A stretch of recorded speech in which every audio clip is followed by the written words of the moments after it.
శ్రోతలకు నా హృదయపూర్వక నమస్కారములు. మన శ్రోతలలో ఒక సోదరుడు ప్రశ్నను పంపడం జరిగింది. ఆ ప్రశ్న, నేను ఆత్మ గూర్చి ఒక పుస్తకాన్ని చదివాను. అందులో విశ్వశక్తి అయినటువంటి కాన్షియస్నెస్ గురించి ఉన్నది. అసలు ఈ విశ్వశక్తికి అంటే ఇదంతా కూడా మన మొత్తం విశ్వశక్తే ఆత్మశక్తి అని, ఆ ఆత్మశక్తే మనలో ప్రాణశక్తి అని, దాన్ని సోల్ ఆత్మ అంటారని ఈ పుస్తకం చదవడం ద్వారా తెలిసింది. అయితే ఇది చదువుతున్నప్పుడు నాకు అనేక ప్రశ్నలు కలిగినాయి. వాటన్నింటినీ నేను అర్థం చేసుకోవాలని అనుకుంటున్నాను. అంటే ఇప్పుడు ఈ విశ్వశక్తితో మొత్తం ఉన్నటువంటి విశ్వశక్తి ఏదైతే అనంత ఆత్మశక్తి ఉందో ఆ విశ్వశక్తితో మనకు అసలు కనెక్షన్ ఉన్నట్టు ఎలా తెలుస్తుంది? అంటే మొట్టమొదటగా దాంతో మనం ఆ విశ్వశక్తితో యూనివర్సల్ కాన్షియస్నెస్ తో మనం కనెక్ట్ అవుతున్నాము అని మనం ఎలా గుర్తించగలము? అంటే ఆ గుర్తులేంటి? మొదటి గుర్తులేంటి? అలాగే ఇంకా అనేక విషయాలు అడిగారు. అంటే విశ్వం యొక్క లాస్ ఏంటి, అంటే సూత్రములేంటి, మన యొక్క ఆలోచనలు విశ్వాన్ని ఎఫెక్ట్ చేస్తాయా, అంటే విశ్వంలో ఉన్నటువంటి ఆ విశ్వశక్తి ఏది ఉందో దాన్ని ఎఫెక్ట్ చేస్తాయా, ఏ టైంకి ఏది జరగాలో అదే జరుగుతుందా, అలాగే విశ్వం నుంచి మనకు అందేటువంటి సందేశాలను మన అంతరంగ నిశ్శబ్దం ద్వారా ఎలా గ్రహించాలి? ఇందులో మెడిటేషన్ అనేది అత్యంత బలవంతమైనదిగా, ఎందుకు ఈ మార్గంలో మెడిటేషన్ అత్యంత బలవంతమైనదిగా అంటే దృఢమైనదిగా నిర్ణయించబడింది సాధనగా? అంటే మెడిటేషన్లోనే ఎందుకు దీన్ని బాగా ఫీల్ అవుతారు దీన్ని అని. అలాగే మనకి ఈ విశ్వము ఎందుకు అనేక రకాలైనటువంటి ఛాలెంజెస్ ఇస్తుంది? ఛాలెంజెస్ అంటే కష్టాలు కానీ ఇబ్బందులు కానీ ఎదుర్కోవటాలు కానీ, రోజువారీ జీవితం అంతా ఎదుర్కొంటూనే గడపాలిగా. అలాంటి ఛాలెంజెస్ ఎందుకు ఇస్తుంది? కష్టాలు కావచ్చు, బాధలు కావచ్చు, ఏవైనా ఎదుర్కొనే పరిస్థితులు. అలాగే ఒక సరెండరెన్స్కి, విశ్వంతో కలిసి అలా జీవించుకొని వెళ్ళిపోవటానికి, అంటే ఒక నదీ ప్రవాహాల్లో పడి కొట్టుకుపోతున్న ఎండుటాకుల జీవితంతో కలిసి సాగిపోవటానికి, సరెండర్ అయిపోవటానికి అంటే శరణాగతికి తేడా ఏంటి? ఎందుకని అనేక మందికి ఒకే సిచ్యుయేషను, అంటే ఒకే పరిస్థితి, ఒకే విషయం అనేక మందికి వివిధ రకాలుగా ఎందుకు అనిపిస్తుంది? అలాగే ఆధ్యాత్మిక అభివృద్ధి మనకి ఈ విశ్వములో ఉన్నటువంటి ఏకత్వమును తెలుసుకోవటానికి ఎలా ఉపయోగపడుతుంది, అంటే ఎలా మనకు సహకరిస్తుంది ఆధ్యాత్మిక అభివృద్ధి, అంటే ఆధ్యాత్మిక సాధనలు ఇవన్నీ. అలాగే యూనివర్సల్ ఎనర్జీ, సెల్ఫిష్నెస్ లేకుండా ఆ యూనివర్సల్ ఎనర్జీని ఎలా, సెల్ఫిష్నెస్ లేకుండా జీవించటం, ఆ యూనివర్సల్ ఎనర్జీని వాడటం ఎలా నేర్చుకోవాలి, అంటే స్వార్థం లేకుండా జీవించటం ఎలా నేర్చుకోవాలి అని. యూనివర్సల్ ఎనర్జీ అంటే మన ప్రాణశక్తే కదా. అలాగే మన మనసు యొక్క కోరికలు, అంటే మైండ్స్ డిజైర్స్, ఇది నా కోరిక, ఇది నా మనసు యొక్క కోరిక అని. అలాగే సాధనలో సాధన చేసుకుంటున్నప్పుడు ఇది సోల్స్ వాయిస్ అని, అంటే అంతరంగ ఆత్మ, మనకి ఆత్మ అందిస్తున్న సందేశం అని. మన అంతరంగ ఆత్మ కావచ్చు, లేదా ఆత్మశక్తి కావచ్చు, యూనివర్సల్ శక్తి కావచ్చు, ఇది సోల్స్ వాయిస్ అని, అది మనకు సందేశాలు ఇస్తుందని. కాదు ఇది నా కోరికని ఎలా తెలుస్తుంది? అలాగే ఈ యూనివర్స్, ఈ విశ్వము లేదా విశ్వశక్తి మన జీవితంలోకి సరైనటువంటి మనుషుల్ని ఎందుకు తీసుకువస్తుంది? ఇలా అనేక ప్రశ్నలు ఉన్నాయండి వీరికి. అంటే వీరికి ఈ ప్రశ్నలన్నీ ఎక్కడి నుంచి వచ్చినాయంటే సోల్ అనే పుస్తకం చదివారు. ఆ సోల్ అనే పుస్తకం చదివినప్పుడు ఆ సోల్ లేదా యూనివర్సల్ కాన్షియస్నెస్, సోల్ అనే పుస్తకం చదివారు ఆయన. ఇంకా అందులో ఎవరు చెప్పినా యూనివర్సల్ కాన్షియస్నెస్ గురించే మాట్లాడాలి. ఇక్కడ మనం రోజువారీ చెప్పుకుంటున్న సహజ విషయాలు ఎప్పుడు చెప్పుకునే అనంత ఆత్మశక్తి గురించే. ఇప్పుడు వీరు అడుగుతున్నది ఏంటంటే అనంత ఆత్మశక్తికి మనకి కనెక్షన్ ఉందని ఎలా తెలుస్తుంది అంటే, ఈ పుస్తకాలు రాసే వాళ్ళు ఏంటంటే, అంటే అనేక మంది అనేక మార్గాల్లో ఉన్నారు. అలా పుస్తకాలు రాసేవాళ్ళని కాదు, ఈ మార్గాన్ని అర్థం చేసుకునే వాళ్ళు అనేక మంది అనేక రకాలుగా ఉన్నారు. ముందు అది తెలుసుకోవాలి. ఇప్పుడు కొంతమంది సాధకులు సాధనల్లో, గురువులు మహాత్ములు ఇటువంటి దశల్లో, సాధక దశల్లో మాకేదో అంతరంగ శబ్దాలు వినపడుతున్నాయి, మాకు అంతరంగంలో ఏదో స్ఫురిస్తుంది, ఇది సోల్స్ వాయిస్ అంటే ఆత్మశబ్దం వినపడుతుంది, మాకేదో చెప్పబడుతుంది, ఇలా మాట్లాడుతూ ఉంటారు. అందుకే ఆయన అడిగిన ప్రశ్న ఏంటంటే, పాపం ఆ పుస్తకంలో కూడా ఉండొచ్చు, సోల్స్ వాయిస్ కి నా మైండ్ యొక్క డిజైర్కి, అంటే సోల్స్ వాయిస్ అంటే ఆత్మ యొక్క గొంతుకి, గొంతు అంటే ఆత్మ నుంచి నాకు అందించబడుతున్న విషయం ఏదో తెలుస్తుంది నాకు, లేదా వినపడుతుందో కనపడుతుందో తెలుస్తుందో, ఆ వ్యక్తి యొక్క అనుభూతిని వాళ్ళు వ్యక్తపరుస్తూ ఉంటారు. చాలా మంది ఉంటారు ఇటువంటి వాళ్ళు ఆధ్యాత్మిక మార్గాలలో, దైవీ మార్గాలలో. ఇక్కడ ఆత్మగానే కాదు, అసలు దేవుడు మాకు కనపడుతున్నాడు, దేవుడు మాతో మాట్లాడుతున్నాడు, దేవత మాకు కనపడుతుంది, దేవత మాతో మాట్లాడుతుంది. ఆ దేవుడు దేవతలకు చెప్పి మీ కష్టాలు తీరుస్తాం, మీ కన్నీళ్లు తీరుస్తాం, మీ బాధలు తీరుస్తాం, మేము పవిత్రులం, ఎన్నో సంవత్సరాల నుంచి తపస్సులు చేసాం, దేవుడికి అంకితం అయిపోయాం, దేవతకు అంకితం అయిపోయాం అనేటువంటివి చెప్పేవాళ్లే మొత్తం ప్రపంచంలో ఎక్కువ ఉన్నారు. ఆ విధానంలోనే మత వ్యాప్తి జరుగుతుంది. మత వ్యాప్తి అంటే ప్రచారము, దాన్ని వ్యాపింపచేయటం. అలాగే దైవ వ్యాప్తి, ప్రచారము, వ్యాపింపచేయటం. ఒక సమూహాలు ఆ దేవుణ్ణి కానీ ఒక మతాన్ని కానీ ప్రోపగాండా చేసుకుంటూ వెళ్తూ ఉంటాయి. లేదా ఒక గురువులు వాళ్ళు పెట్టినటువంటి సాధన విధానాలు కానీ సంస్థలు పెట్టి ప్రచారం చేసుకుంటూ వెళ్తూ ఉంటారు, ఒకళ్ళనొకళ్ళు విభేదించుకుంటూ ఉంటారు. ఇందులో ఎవరి అనుభవాలను వాళ్ళు వ్యక్తపరుస్తూ ఉంటారు. ఆ అనుభవాలే మాతో దేవుళ్ళు దేవతలు మాట్లాడుతున్నారు, ఆ దేవుడితో చెప్పి దేవతతో చెప్పి మీ జబ్బులు నయం చేస్తాం. డైరెక్ట్గా సభలు పెట్టి ప్రాక్టికల్గా కళ్ళ ముందు చేస్తున్నారు మహిమలు మాయలు అద్భుతాలని. కొన్ని వందల వేల లక్షల మంది ఉన్నారు అలాంటి వాళ్ళు, సందుకొకళ్ళు ఉన్నారు. పోనీ నిజమా అంటే కానే కదా అబద్ధం. అందుకని మీరు ఏదో అంటే ఇది ఒక మనిషికి నిత్యం అనుభవించటం అలవాటు. కంటితో చూడటం, చెవితో వినటం, ముక్కుతో వాసన చూడటం, నాలుగుతో రుచి చూడటం, చర్మం కాళ్ళ నుంచి తల వరకు స్పర్శలు పొందటం, ఇలా శబ్దస్పర్శ రూపరస గంధములుగా అనుభవాలు పొందటం, అలాగే ప్రయత్నించటం, కదలటం, నడవటం, పరిగెత్తటం, అన్ని మనిషి ఏదో ప్రయత్నంతో అనుభవించి పొందినట్టు ఉంటుంది. అలాగే ప్రయత్నించేటప్పుడు మనిషికి అనిపించటం, ఏదో చెయ్యాలనిపించడం, ఏదో కావాలనిపించడం, ఏదో పొందాలని అనిపించటం. ఆ అనిపించిన దానికి వీటిని సంకల్ప వికల్పములు అంటారు. అంటే అనిపించిన దానికి ఇది చేద్దాం, ఇది పొందుదాం అనిపించిన దానికి పొందలేమేమో అన్న వికల్పం రావటం, ఏమన్నా జరిగిపోద్దేమో అన్న ఊహలు రావటం. ఆ ఊహలు అత్యధికంగా వెళ్ళిపోయినప్పుడు భయాలు, బాధలు, దుఃఖాలుగా, డిప్రెషన్లుగా, ఒత్తిళ్లుగా, అంటే ఇది నెగిటివిటీలో సాగినప్పుడు, వ్యతిరేకతలో సాగినప్పుడు, మనకు మనమే వ్యతిరేకతలో సాగుతున్నప్పుడు అదంతా వెళ్ళిపోయి భయాలు, ఆందోళనలు, ఒత్తిడి, స్ట్రెస్, డిప్రెషన్, ఆత్మహత్యల వరకు వెళ్ళిపోతుంది. ఇవన్నీ పాజిటివ్ గా ఆలోచించుకుని, ఎందుకు ఊహలు నేను చెప్పేది, వాస్తవాలు కాదు, ఊహలు పాజిటివ్ గా వెళ్ళిపోతున్నప్పుడు నేను ఇచ్చేసేస్తాను, ఇలా పొందేస్తాను, అలా పొందేస్తానని అవి పాజిటివ్ గా వెళ్తున్నప్పుడు ఆనందంగా, సంతోషంగా. ఎందుకు ఊహలేవి. ఆ ఊహలు ప్రయత్నాలుగా వెళ్తున్నప్పుడు సంకల్పాలు వస్తాయి, ఇవన్నీ అవన్నీ. మనిషికి జీవితమే సంకల్ప వికల్పములు. సంకల్ప వికల్పములు అంటే ఏంటి? సంకల్ప వికల్ప స్థితే మనస్సు. ఏదో ఒకటి అనిపిస్తూ ఉంటది, ఆ అనిపించిన దానికి అవుతుందో అవదో అనేటువంటి అనుమానాన్ని మనసే కల్పించుకుంటూ ఉంటది. అవటం కోసం ప్రయత్నిస్తూ ఉంటది. ప్రయత్నించి అది అయ్యే వరకు అవదేమో అనే అనుమానాలతోనే ప్రయత్నిస్తూ ఉంటది. అయితే అయిందని ఆనందపడుతుంది, అవపోతే అవలేదని బాధపడుతుంది. ఎప్పుడు అవుతుందో అవదో అని ఒక భయం ఉంటది.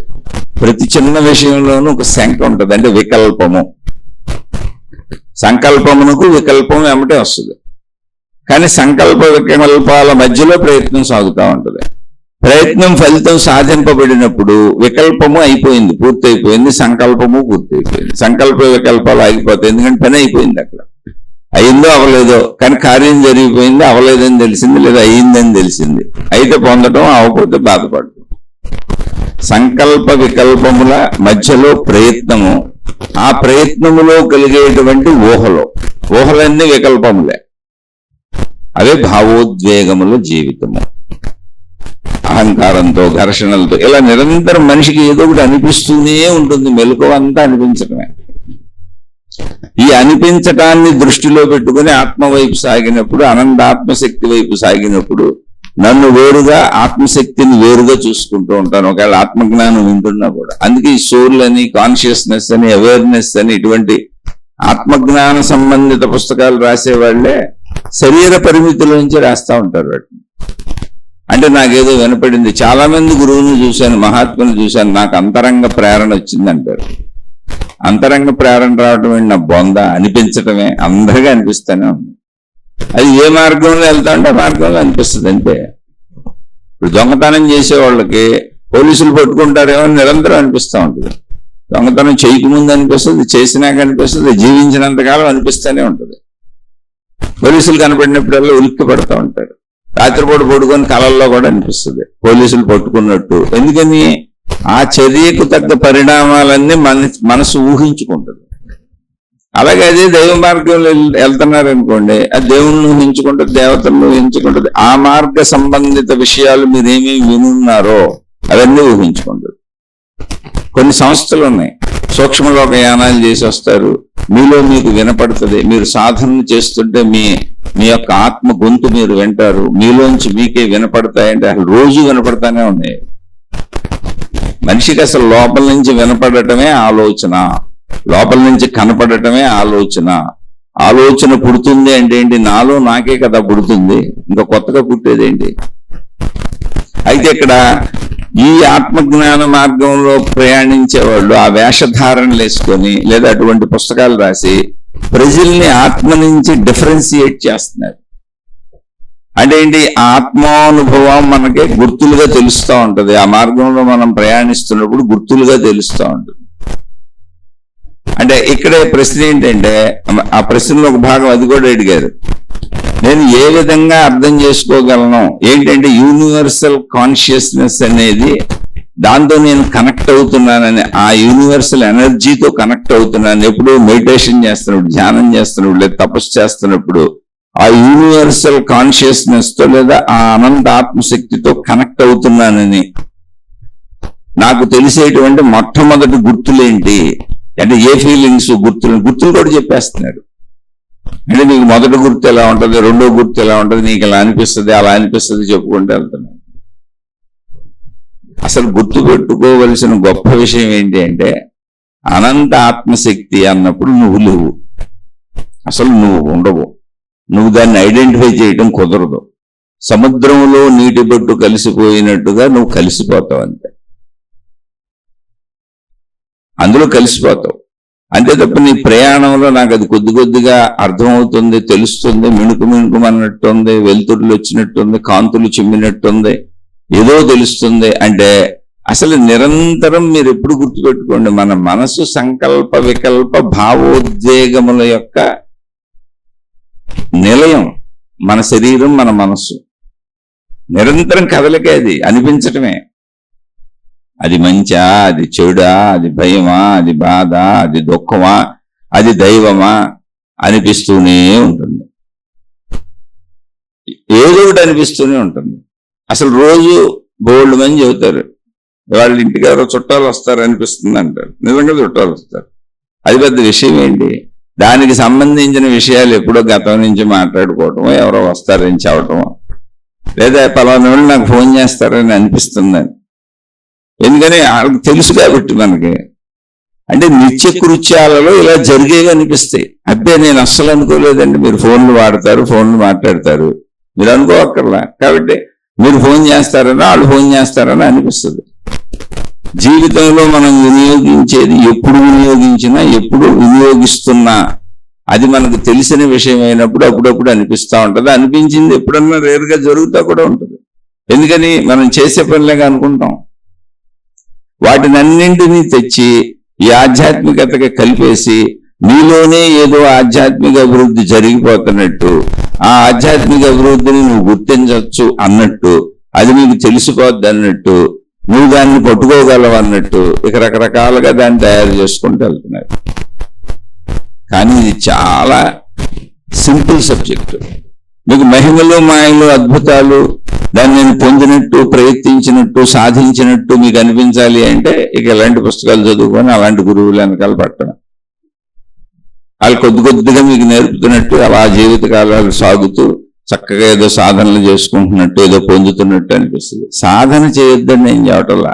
అక్కడ ఉన్న స్థితులు ఏంటి అంటే ఉన్నది ఒకటే స్థితి. అనంత ఆత్మశక్తి అన్నప్పుడు ఉన్నది ఒకటే స్థితి. అది సర్వవ్యాపకము, అనంతము, అఖండము. మళ్ళీ దాని గురించి మహాత్ములు చెప్పింది చెబుతున్న అవాంగ్మానస గోచరము. అంటే వాక్కుతో చెప్పటానికి కుదరదు సరికదా, మనసుతో ఊహించడానికి కూడా కుదరదు. ఇప్పుడు మీరు ధ్యానం చేస్తున్నప్పుడు నేను దాంతో కనెక్ట్ అవుతున్నానని, ఆ యూనివర్సల్ ఎనర్జీతో కనెక్ట్ అవుతున్నానని నాకు ఎలా తెలుస్తుంది? దాని మొదటి గుర్తులేంటి? ఆ గుర్తులు ఎలా ఉంటాయి అంటే ప్రశ్నలు మనం భారీగా వేసుకోవచ్చు, పుస్తకాలు రాసేవాళ్ళు ఇంకా భారీగా చెప్పచ్చు. కానీ స్థితులు లేవు, అవన్నీ మనోకల్పిత ఊహలో. కనెక్ట్ అవ్వటం ఏంటి? అసలు మీరు కనెక్ట్ అయ్యి లేకుండా ఎప్పుడున్నారు? ఎలా ఉన్నారు చెప్పండి, ఒకసారి ఆలోచించండి. కరెంటుకి కనెక్ట్ అయ్యి ఉన్న బల్బు మాత్రమే వెలుగుద్ది, కరెంటుకి కనెక్ట్ అయ్యి ఉన్న ఫ్యాన్ మాత్రమే తిరుగుతుంది, కరెంటుకి కనెక్ట్ అయ్యి ఉన్న వస్తువులు పనిచేస్తూ ఉంటాయి. కనెక్ట్ అయ్యి లేకపోతే పని చేయు. దాన్ని నువ్వు ఆపుకోవచ్చు అంటే పని చేయించకుండా ఆపొచ్చు, స్విచ్ నీ చేతిలో ఉంది, పని చేయించుకోవచ్చు. కానీ కరెంటుకి అవి కనెక్ట్ అయ్యే ఉన్నాయి. అలాగే ఒక మనిషి జీవిస్తున్నాడు అంటే యూనివర్సల్ ఎనర్జీతో కనెక్ట్ అయి ఉన్నాడు కనుకనే జీవిస్తున్నాడు. మానవ జాతి, వృక్ష జాతి, జంతు జాతి, భూమి మీద ఉన్నటువంటి పంచభూతాత్మకత మొత్తం, కొండలు, గుట్టలు, నదులు, సముద్రాలు అన్ని యూనివర్సల్ కాన్షియస్నెస్ తో కనెక్ట్ అయి ఉన్నాయి. విడిగా కనెక్ట్ అవ్వడం ఏం లేదు, అవి వేరుగా మనం వేరుగా లేదు. ఆ వేరు భావనలో పుట్టినటువంటి ప్రశ్నలు, ఆ వేరు భావాన్ని పుట్టిస్తూ నువ్వు కనెక్ట్ అయ్యి లేవు, కనెక్ట్ అవ్వాలి. ఇప్పుడు కనెక్ట్ అవ్వడానికి నువ్వు ప్రయత్నిస్తున్నావు అని చెబుతున్నటువంటి పుస్తకాలు లాంటివి చదివినప్పుడు, ఆ బోధలు లాంటివి విన్నప్పుడు, ఆ కనెక్షన్ మేము వేసుకుంటున్నాం, మీరు కూడా వేసుకోండి, మీకు సాధన నేర్పుతాం, రెండని అక్కడ కూర్చోబెట్టి ధ్యానాలు, అక్కడ కూర్చోబెట్టి తపస్సులు, రకరకాల సాధనా మార్గాలు, ఇదిగో నువ్వు కనెక్ట్ అయిపోతున్నావు, ఇదిగో ఇలా కూర్చో, ఇలా కళ్ళు మూసుకో, ఇలా భావించుకో, ఇలా ఊహించుకో అని వాళ్ళు చెప్పి ఒక గ్రూపును కూర్చోబెట్టి అక్కడ స్టేజ్ మీద ఒక ఆయన కూర్చొని నువ్వు ఎలా భావించుకోవాలో, ఎలా ఊహించుకోవాలో హిప్నటైజ్ చేసి నేను చెప్పుకుంటూ వెళ్తున్నప్పుడు నేను ఇప్పుడు కొత్తగా కనెక్ట్ అవుతున్నాను అనుకుంటావు. ఎవరైనా సరే ఇంతకుముందు నేను భార్యతో కనెక్ట్ అయి ఉన్నాను, నా భర్తతో కనెక్ట్ అయి ఉన్నాను, నా కుటుంబంతో కనెక్ట్ అయి ఉన్నాను, మా తల్లిదండ్రులతో కనెక్ట్ అయి ఉన్నాను, నా పిల్లలతో కనెక్ట్ అయి ఉన్నాను, డబ్బుతో కనెక్ట్ అయి ఉన్నాను, కోరికలతో కనెక్ట్ అయి ఉన్నాను, ప్రపంచంతో కనెక్ట్ అయి ఉన్నాను, ఇదిగో ఇప్పుడే ఫ్రెష్ గా సోల్ తో కనెక్ట్ అవుతున్నాను, యూనివర్సల్ కాన్షియస్నెస్ తో కనెక్ట్ అవుతున్నాను, యూనివర్సల్ ఎనర్జీతో కనెక్ట్ అవుతున్నాను అనేటువంటి భావాలు చెప్పుకోవడానికి బాగుంటాయి. గ్రూపులుగా లక్షల మంది కూర్చొని స్టేజీల మీద ఒకళ్ళు కూర్చొని అవి చెబుతూ ఉంటే కింద కూర్చున్న వాళ్ళు మేము ఏదో సాధన చేసేసి పొందేస్తున్నాం అని చెప్పుకోవటానికి బాగుంటుంది. కానీ రియాలిటీ ఏంటి అంటే అసలు ప్రతిదీ ఇక్కడ సృష్టి అంటేనే అది యూనివర్సల్ ఎనర్జీ అనేది, యూనివర్సల్ కాన్షియస్నెస్ అనేది, నువ్వు దేన్ని సోల్ అంటున్నావు, ఆత్మశక్తి అనేది ఆ యూనివర్సల్ ఎనర్జీలోనే ఆల్రెడీ సృష్టి ఉంది. సృష్టి దాని వల్లనే ఏర్పడుతుంది. అసలు అనంత ఆత్మశక్తి యొక్క వ్యక్త రూపము సృష్టి, ఘనము, పదార్థము. అనంత ఆత్మశక్తి యొక్క వ్యక్త రూపము పదార్థము. పదార్థం వ్యక్త రూపం అయినప్పుడు అది వ్యక్తత ఎలా ఉన్నది అంటే అనంత ఆత్మశక్తిగా అది ఎలా ఉన్నది. లేని దాని గురించి మాట్లాడుకోవద్దు. ఇక్కడ అడిగిన ప్రశ్నలన్నీ కూడా ఊహాత్మకమైన మనసుకు సంబంధించినవి. అంటే నా మనసులో కోరికలు ఎలా ఉంటాయి, అవి నా కోరికలా, లేదా నిశ్శబ్దంలో ఆ ఆత్మ వాయిస్ ఎలా వినపడుతుంది, దాన్ని ఎలా పట్టుకోవాలి? ఆ డిఫరెన్స్ ఏంటి? సోల్స్ వాయిస్ కి మైండ్స్ డిజైర్ కి డిఫరెన్స్ ఎలా తెలుస్తుంది? డిజైర్, ఇప్పుడు మనసు డిజైర్ కూడా దాని నుంచే పడుతుంది. సోల్స్ వాయిస్ విడిగా వినపడదు అసలు. ఇదంతా సోల్ వాయిసే, సృష్టి అంతా సోల్స్ వాయిసే. అంటే ఒక విషయాన్ని అంత క్రిటికల్ చేసుకోకూడదు, చిన్న చిన్న ముక్కలుగా నరికేసుకొని సాధనని అంత క్రిటికల్ చేసుకోకూడదు. అలా లేదు అసలు. ఇది చెప్పబడే వాళ్ళు ఇప్పుడు పుస్తకాలు రాయటమో లేకపోతే చదవటమో సంస్థలు పెట్టడమో సాధనలు నేర్పడమో ఇదంతా ఏంటంటే దాన్ని గందరగోళం చేసేస్తే తప్ప, అది మీకు అర్థం కానంత క్రిటికల్ గా ఉంటే తప్ప, నువ్వెవరినో అనుసరించి నేను పొందలేను అని అనుకుంటే తప్ప, వాళ్ళు రకరకాలుగా దాన్ని తెలియజేస్తే తప్ప రోజు చెప్పడానికి ఏముంటది? అందుకని ఈ రోజు ఇదే వృత్తిగా ప్రవృత్తిగా పెట్టుకున్నప్పుడు దాన్ని అలాగే మాట్లాడారు. భిన్నత్వము అన్నటువంటి భావన ఏది ఉందో ఆ భిన్నత్వ భావనే తప్పస్సులో. అది అనంత ఆత్మశక్తిగా ఏకముగా ఉన్నది. ఎలా ఉన్నది? ఆకాశముగా ఉన్నది. మీరు ఎక్కడికి వెళ్ళి మళ్ళీ ఊహించుకోవద్దు. ఇక్కడ ఉన్నవే పంచభూతములు అంటే 5 విడివిడిగా లేవు. 5 లక్షణములు. అంటే ఒక మనిషికి కాళ్ళు ఉన్నాయి, మన శరీరం ఉంది, మనిషి అనే శరీరం ఉంది, మనిషి అని పిలుస్తాం, స్త్రీయో పురుషుడో. ఏముంది? 2 కాళ్ళు ఉన్నాయి, 2 చేతులు ఉన్నాయి, 2 కళ్ళు ఉన్నాయి, ముక్కు ఉంది, 2 చెవులు ఉన్నాయి, మాట్లాడటానికి గొంతు ఉంది, తినడానికి నోరు ఉంది, నాలుగు ఉంది రుచి తెలుసుకోవడానికి, ఆలోచించడానికి మెదడు తలకాయ ఉంది. అలా లోపల అనేక రకాల భాగాలు ఉన్నాయి. ఇంటర్నల్ గా పనిచేసేటువంటి శరీర అవయవములు అనేకం ఉన్నాయి. మనం తింటే అరిగించుకునేది ఉంది, గుండు కొట్టుకుంటూ ఉంటది, ఆ గుండు పైన రక్తాన్ని ఫిల్టర్ చేయటం. అలా కిడ్నీలు ఫిల్టర్ చేస్తాయి. మలమూత్ర విసర్జనకి మనం విసర్జించబడేదంతా వాటర్ అంతా కిడ్నీల్లోంచి వెళ్ళి ఫిల్టర్ చేసి బయటికి వెళ్తుంది. అలాగే మనలో చెత్త అంతా మల రూపంలో బయటకు తోసేయబడుతుంది. ఇవన్నీ అవయవాలు పనిచేస్తున్నాయి, పేగులు ఉన్నాయి. కానీ ఇవన్నీ ఎక్కడున్నాయి? ఒకే మనిషికి ఉన్నాయి. కాళ్ళు అన్నప్పుడు వేరు, చేతులు అన్నప్పుడు వేరు, ముక్కు అన్నప్పుడు వేరు, కన్ను అన్నప్పుడు వేరు, పార్ట్లకు పేర్లు పెట్టుకున్నాం తప్ప అంతా కలిపితే మనిషి. అలాగే అంతా కలిపితే, సృష్టి అంతా కలిపితే, మొత్తం యూనివర్సల్ ఎనర్జీ అంతా కలిపితే, మొత్తం అంతా కలిపితే ఒకటే. అదే అనంత ఆత్మశక్తి. అది అనంత ఆత్మశక్తిగా ఆకాశ స్వరూపంగా ఉంది.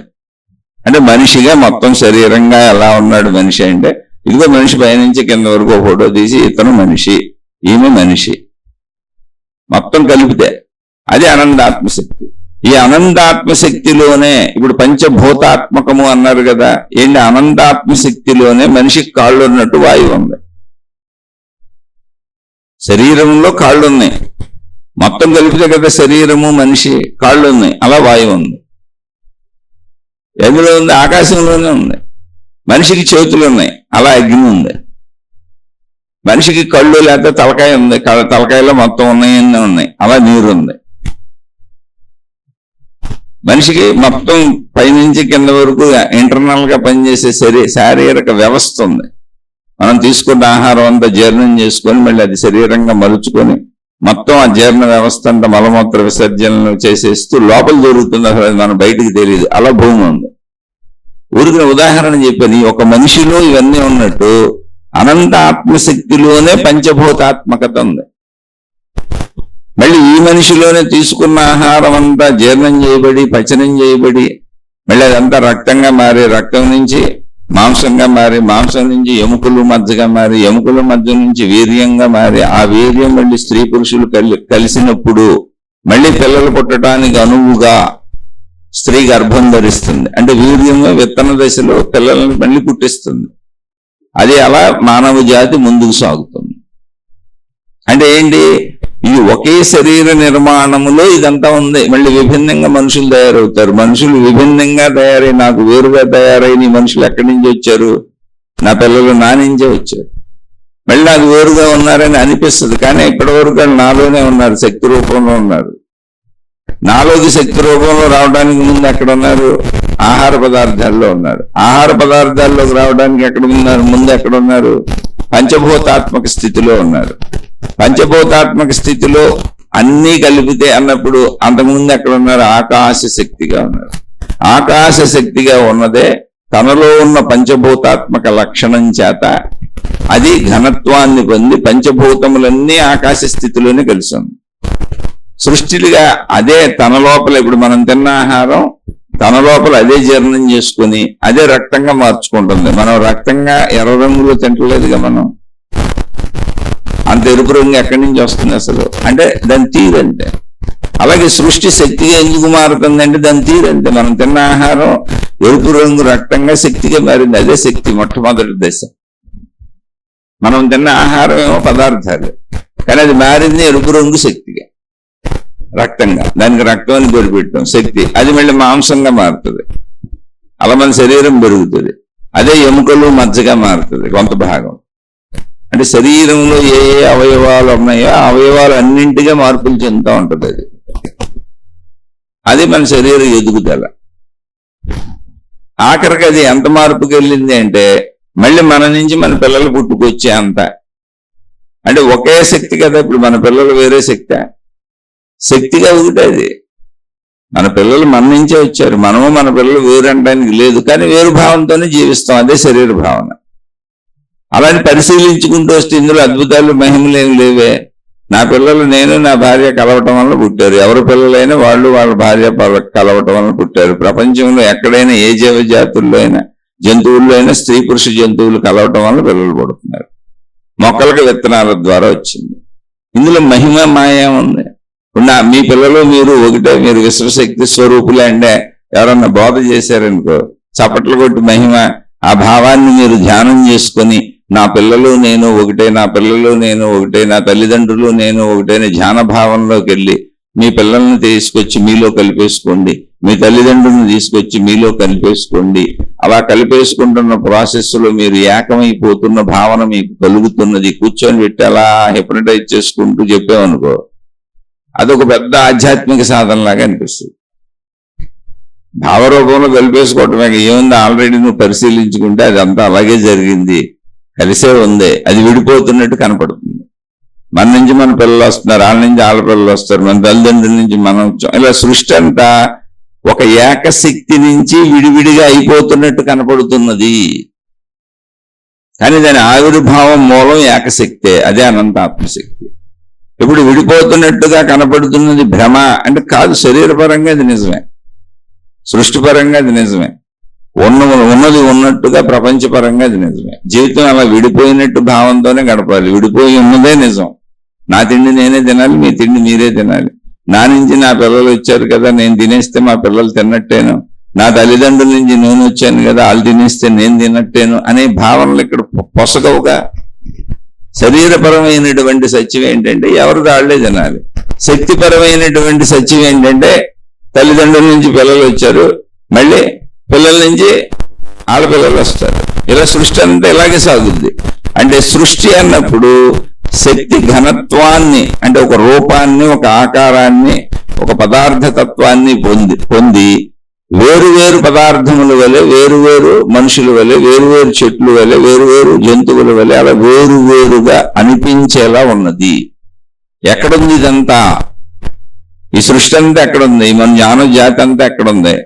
ఈ వృక్ష జాతి అంతా ఎక్కడుంది? జంతు జాతి అంతా ఎక్కడుంది? అసలు మనం భావించుకుంటున్నటువంటి ఈ భూమండలం మీద ఉన్నటువంటి అన్ని ఎక్కడున్నాయి? మనం ఎక్కడ తిరుగుతున్నాం, ఎక్కడ జీవిస్తున్నాం అంటే అనంత ఆత్మశక్తి అనేటువంటి ఆకాశతత్వములు. అందుకే ఆకాశతత్వమే ఆత్మశక్తి, ఏకత్వం. అది ఏకత్వము. ఇప్పుడు దాన్ని సాధనలో దాంతో నేను లింక్ అయ్యానని నాకు ఎలా తెలుస్తుంది అంటే మీరు సత్యాన్ని తెలుసుకొని భావన అంటే దానికి సాధన ఎందుకు అసలు నిజం చెబితే? అయితే సాధన ఎందుకు చేయమన్నారంటే శరీర భావంలో మనం బయటకు వెళ్ళిపోయి అనేక భావాలు కల్పించుకుంటున్నాం. నేను, నాది, నావి, నా వాళ్ళు అని ప్రాపంచిక భావాలు కోటాను కోట్లు ఏర్పడుతున్నాయి. అదే మనస్సు. అవన్నీ ముక్కలుగా చిన్నగా అనేకంగా విభిన్నంగా ఉన్నాయి. ఆ విభిన్నతలోంచి విభేదత్వం, విరోధత్వం, అనేకత్వం రోజు మనకి భావరూపంలో నిండిపోతుంది.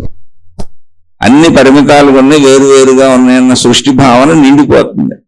కాదు, వేరుగా ఉన్న వాటి అన్నింటికి మూలతత్వం ఏంటి అన్నప్పుడు నా తల్లిదండ్రుల నుంచి నేను వచ్చాను, వాళ్ళ తల్లిదండ్రుల నుంచి వాళ్ళు వచ్చారు, నా పిల్లలు నా నుంచి వచ్చారు, మళ్ళీ వాళ్ళ పిల్లలు వాళ్ళ నుంచి వస్తారు. ఇలా ఒకే శక్తి నుంచి మానవ జాతి ఉద్భవిస్తుంది. అలా వెనక్కి వెళ్ళిపోతే శక్తి మూలం ఒకటే. అలా సృష్టిలో మొత్తం అన్ని వెనక్కి తీసుకుంటూ వెళ్తే దానికి ఉన్న శక్తి ఒకటే, అదే అనంత ఆత్మశక్తి, అదే ఆకాశ తత్వము, ఆకాశ శక్తి. ఇప్పుడు సృష్టి అందులోనే ఉంది, అందులోనే అది తనను తాను వ్యక్తపరుచుకుంటుంది. అది తనను తాను అందులోనే వ్యక్తపరుచుకుంటుంది. ఇప్పుడు మన మాటలు ఎక్కడి నుంచి వస్తున్నాయి? మన లోపల నుంచే వస్తున్నాయి. మన మాటలు, ఇప్పుడు భాష మాట్లాడుతున్నా నేను, ఎక్కడి నుంచి వస్తుంది? నా లోపల నుంచి వస్తుంది. ఏమోనండి నాకు తెలియదండి, నా లోపల ఎవరో కూర్చొని మాట్లాడేస్తున్నారండి. ఒక్కోసారి మాట్లాడరండి, మౌనంగా భావాలు ఉత్పత్తి అవుతాయండి. లోపల ఎవరో కూర్చున్నారండి, ఆలోచనలు కదులుతూ ఉంటాయండి. ఎవరో ఆలోచన రూపంలో లోపల కూర్చొని కదులుతున్నారండి. మళ్ళీ కొన్నిసార్లు ఏమో భాష రూపంలో సౌండ్ చేస్తూ మాట్లాడుతున్నారండి. ఇలా చెబుతామా? చెప్పంగా అది నాలోంచి ఉత్పత్తి అయింది. ఆలోచనలు నాలోనే ఉత్పత్తి అవుతున్నాయి, భావాలు నాలోనే ఉత్పత్తి అవుతున్నాయి. ఆ ఆలోచనలకి, భావాలకి, జ్ఞాపకాలకి తగ్గట్టుగా నా శరీరం కంపిస్తుంది. ఒక్కోసారి శబ్దం చేస్తూ మాట్లాడేది నేనే, ఒక్కోసారి నిశ్శబ్దంగా ఊహించుకుంటూ భావించుకుంటూ సుఖదుఖాలకు గురయ్యేది నేనే. నా లోపల ఇంకొకడు లేడు, కానీ నేనే అనేక చర్యలు చేస్తూ ఉంటాను. నేను అనేవాడిని చూస్తూ ఉంటాను, నేను అనేవాడిని వింటూ ఉంటాను, నేను అనేవాడిని తింటూ ఉంటాను, నేను అనేవాడిని స్పర్శలు అనుభవిస్తూ ఉంటాను, నేను అనేవాడిని సుఖదుఖాలకు లోనవుతూ ఉంటాను, నేను అనేవాడిని వాసనలు తెలుసుకుంటూ ఉంటాను, నేను అనేవాడిని రుచులు తెలుసుకుంటూ ఉంటాను, నేను అనేవాడిని కదులుతాను, ప్రయాణిస్తాను, నడుస్తాను, పరిగెత్తుతాను, రకరకాల చర్యలు చేస్తాను. కానీ ఈ చర్యలన్నీ ఎక్కడి నుంచి ఉత్పన్నం అవుతున్నాయి? నా నుంచే. ఈ చూడటము, వినటము, తినటము, తాగటము, అహంకారము, కోపము, క్రోధము, లోభము, మోహము, మదము, మత్సరము, దయ, జాలి, కరుణ, ప్రేమ, ఎక్కడి నుంచి అక్కడికి ప్రయాణం, అటు నుంచి ఇటు తిరగటం, ఇటు నుంచి అడు తిరగటం, మంచి పనులు, చెడ్డ పనులు నా నుంచి వ్యక్తమయ్యే ఎన్ని ఉన్నాయి. ఇవన్నీ ఎక్కడి నుంచి వ్యక్తమవుతున్నాయి? ఇటు మూల కేంద్రం ఏంటి? నేనే. నేను మౌనంగా అసలు మాట్లాడకుండా కూర్చున్న, శబ్దం కూడా లేదు, కదలకుండా కూర్చున్నాను అనుకోండి, అది నా నిశ్చల స్థితి. అలాంటి నిశ్చల స్థితిలో ఆకాశం ఉంది.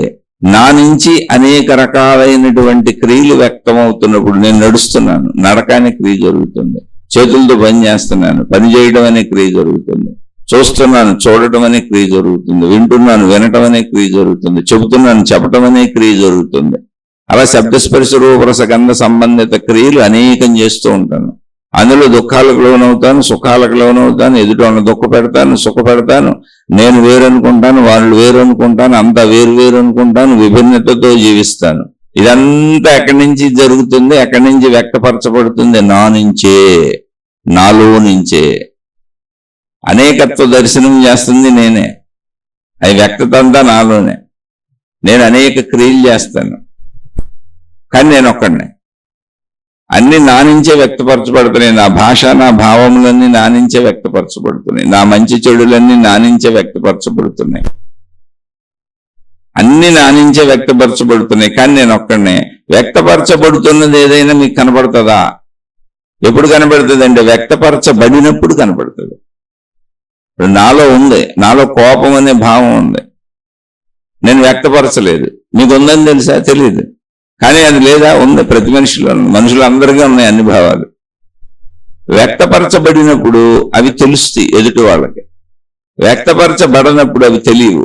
అలాగే మనకు కూడా ఆ సంఘటన, ఆ విషయము, ఆ పరిస్థితితో వచ్చినప్పుడు మాత్రమే అవి వ్యక్తపరచబడతాయి తప్ప మనలోంచి పరిస్థితులు, విషయాలు, సంఘటనలు లేనప్పుడు నిశ్శబ్ద నిశ్చల స్థితిలో ఉంటుంది మనకు కూడా లోపల. అదే మనసు అనుకోవచ్చు, అదే ప్రాణశక్తి అనుకోవచ్చు, అది ఏదైనా అనుకోవచ్చు. ఇప్పుడు నిద్రపోతున్నాం, ఏ స్థితి లేదు, నిశ్చల స్థితిలో ఉన్నాం. అదే ప్రాణశక్తి స్థితి, అదే అనంత ఆత్మశక్తి స్థితి, అదే యూనివర్సల్ కాన్షియస్నెస్ అనేటువంటి స్థితి, అదే సోల్ స్టేట్, అదే ఆత్మస్థితి. నిద్రపోతున్నప్పుడు ఏముంది? మరి నిద్రపోతున్నప్పుడు నేను ఉన్నాను, నేనే నిద్రపోయింది, నేను ఎక్కడికి పోలేదుగా. కానీ అది మళ్ళీ నిద్రలోంచి మెలకువని తనను తాను వ్యక్తం చేసుకుంటుంది. ఆ వ్యక్తపరచబడినప్పుడు అదేమైంది? మనోశరీరముల కలయికతో ప్రపంచంలో జరుగుతుంది. అలానే నిద్రాస్థితిలో ఉన్న ప్రాణశక్తి లేదా? మెలకు ఎక్కడొచ్చింది? ప్రాణశక్తిలో ప్రాణశక్తికే మెలకు వచ్చింది. మెలకు వచ్చిన ప్రాణశక్తి పేరే మనస్సు. ఘనత్వ రూపాన్ని పొందిన శరీరం ప్రాణశక్తే. అది మానవ జాతిలో ఇలా నడుస్తుంది. అది పంచభూతాత్మకత ఇందాక చెప్పుకున్నాం. దాంట్లోనే ఉన్నాయి అన్ని స్థితులు. కానీ అదే ప్రాణశక్తి స్థితి ఆఖరి స్థితి ఏంటి? భూమి. అదే శరీర స్థితి. శరీర స్థితికి వచ్చినప్పుడు ప్రాణశక్తి స్థితి లేదా అంటే శరీర స్థితి ప్రాణశక్తి స్థితే కానీ పదార్థంగా ఉంది. మనోస్థితి ప్రాణశక్తి స్థితే కానీ పదార్థములు గ్రహింపుగా ఉంది, విషయగ్రహణంగా ఉంది. అది శరీరాన్ని నడుపుతూ ప్రాపంచిక విషయాలను గ్రహించేలా ఉంది. ప్రాణశక్తి స్థితి ఒరిజినల్ గా ఎలా ఉంది అంటే ఇది ఒరిజినల్ కాదు, ఇది డూప్లికేట్ అంటే కాదు. అది ప్రాణశక్తి శక్తి స్థితిలో ఉన్నటువంటి లక్షణములు వ్యవహారము వ్యక్తీకరింపబడుతుంది. మనసుగా, శరీరముగా, సృష్టిగా, ప్రపంచముగా. వ్యక్తీకరించబడనప్పుడు ప్రాణశక్తి అలా ఉంది అంటే ఆకాశమూలే నిశ్చలముగా ఉంది. అదే మన నిద్రాస్థితి. అలా సృష్టి మొత్తం అనంతాత్మశక్తి ఏకంగానే ఉంది. నేను ఇప్పుడు సోల్తో దాంతో కనెక్ట్ అయ్యాను అని నాకు ఎలా తెలుస్తుంది మెడిటేషన్ లో, ధ్యానంలో అంటే అసలు నువ్వు కనెక్ట్ అవ్వంది. ఇప్పుడు శరీరం అనేది కూడా ప్రాణశక్తి లేదా ఆత్మశక్తి యొక్క ఒక స్థితి పంచభూతాత్మకతలో. అవన్నీ దానిలో కనెక్ట్ అయ్యే ఉన్నాయి. కనెక్ట్ అయ్యే ఉన్నాయి అన్న విషయం తెలుసుకుంటే చాలు. అది భావరూపంలో, జ్ఞాన రూపంలో తెలుసుకునేది. ఆ భావ గాఢతని పెంచుకోవడానికి ధ్యానం చేయమన్నారు, తపస్సు చేయమన్నారు. సాధన ధ్యానం ఎందుకంటే ఇవన్నీ ఊహించుకోవడానికి కాదు, ఇవన్నీ పనికిరాని చెత్త విషయాలు. అలానే ప్రెసిడెంట్ గారిని మిమ్మల్ని అంటున్నా, చెప్పేవాళ్ళని అంటున్నా, ఇంత తయారు చేసిన వాళ్ళని అంటున్నా, ఇంత గజిబిజులు సృష్టించిన వాళ్ళని అంటున్నా. ఇలాంటి పుస్తకాలు బోల్డ్ రాస్తున్నారు. అవన్నీ మనుషులకు కూడా అట్రాక్టబుల్ గా ఉన్నాయి. ఎందుకో తెలుసా? మనిషి నిరంతరము సంకల్ప వికల్పముల జీవి, నిరంతరం కోరుకుంటా ఉంటాడు. దానికి ఏదన్నా అడ్డుపడుతుందేమో అని ఊహించుకుంటా ఉంటాడు. ఇంతకు తప్పే మనిషి జీవితం ఏం లేదు. ఆ ఊహల్లోంచి భయానికో, బాధకో, దుఃఖానికో గురవుతాడు. లేదా అవి అనుకూలిస్తే సుఖమో, ఆనందమో, సంతోషమో అంటాడు. నిత్య పరుగులు ఇవే. నిత్య సంకల్ప వికల్పములే మెలకువ అంట. ఈ సంకల్ప వికల్పములు ఆగిపోయిన స్థితే నిద్రాస్థితి, ప్రాణశక్తి స్థితి, ఆత్మశక్తి స్థితి, ఆకాశ స్థితి. ఆల్రెడీ అందులోనే ఉన్నాం మనం. సంకల్ప వికల్పములు అనేటువంటి శారీరక మనోస్థితులు ఎక్కడ ఉన్నాయి? ప్రాణశక్తి స్థితిలోనే ఉన్నాయి, ప్రాణశక్తితోనే ఉన్నాయి. ప్రాణశక్తే ఘనత్వాన్ని పొందింది పంచభూతాత్మకముగా. శరీరం వేరు, ప్రాణశక్తి వేరు కాదు. కానీ శరీరము ప్రాణశక్తి యొక్క పదార్థ రూపం. ఆ పదార్థ రూపాన్ని కోల్పోద్ది, మళ్ళీ శక్తిగా మారిపోద్ది. దాన్నే మనం జననము, మరణము అంటున్నాం. అందుకే శక్తిగా దాన్ని సింపుల్ గా అర్థం చేసుకోవాలి ఇప్పుడు.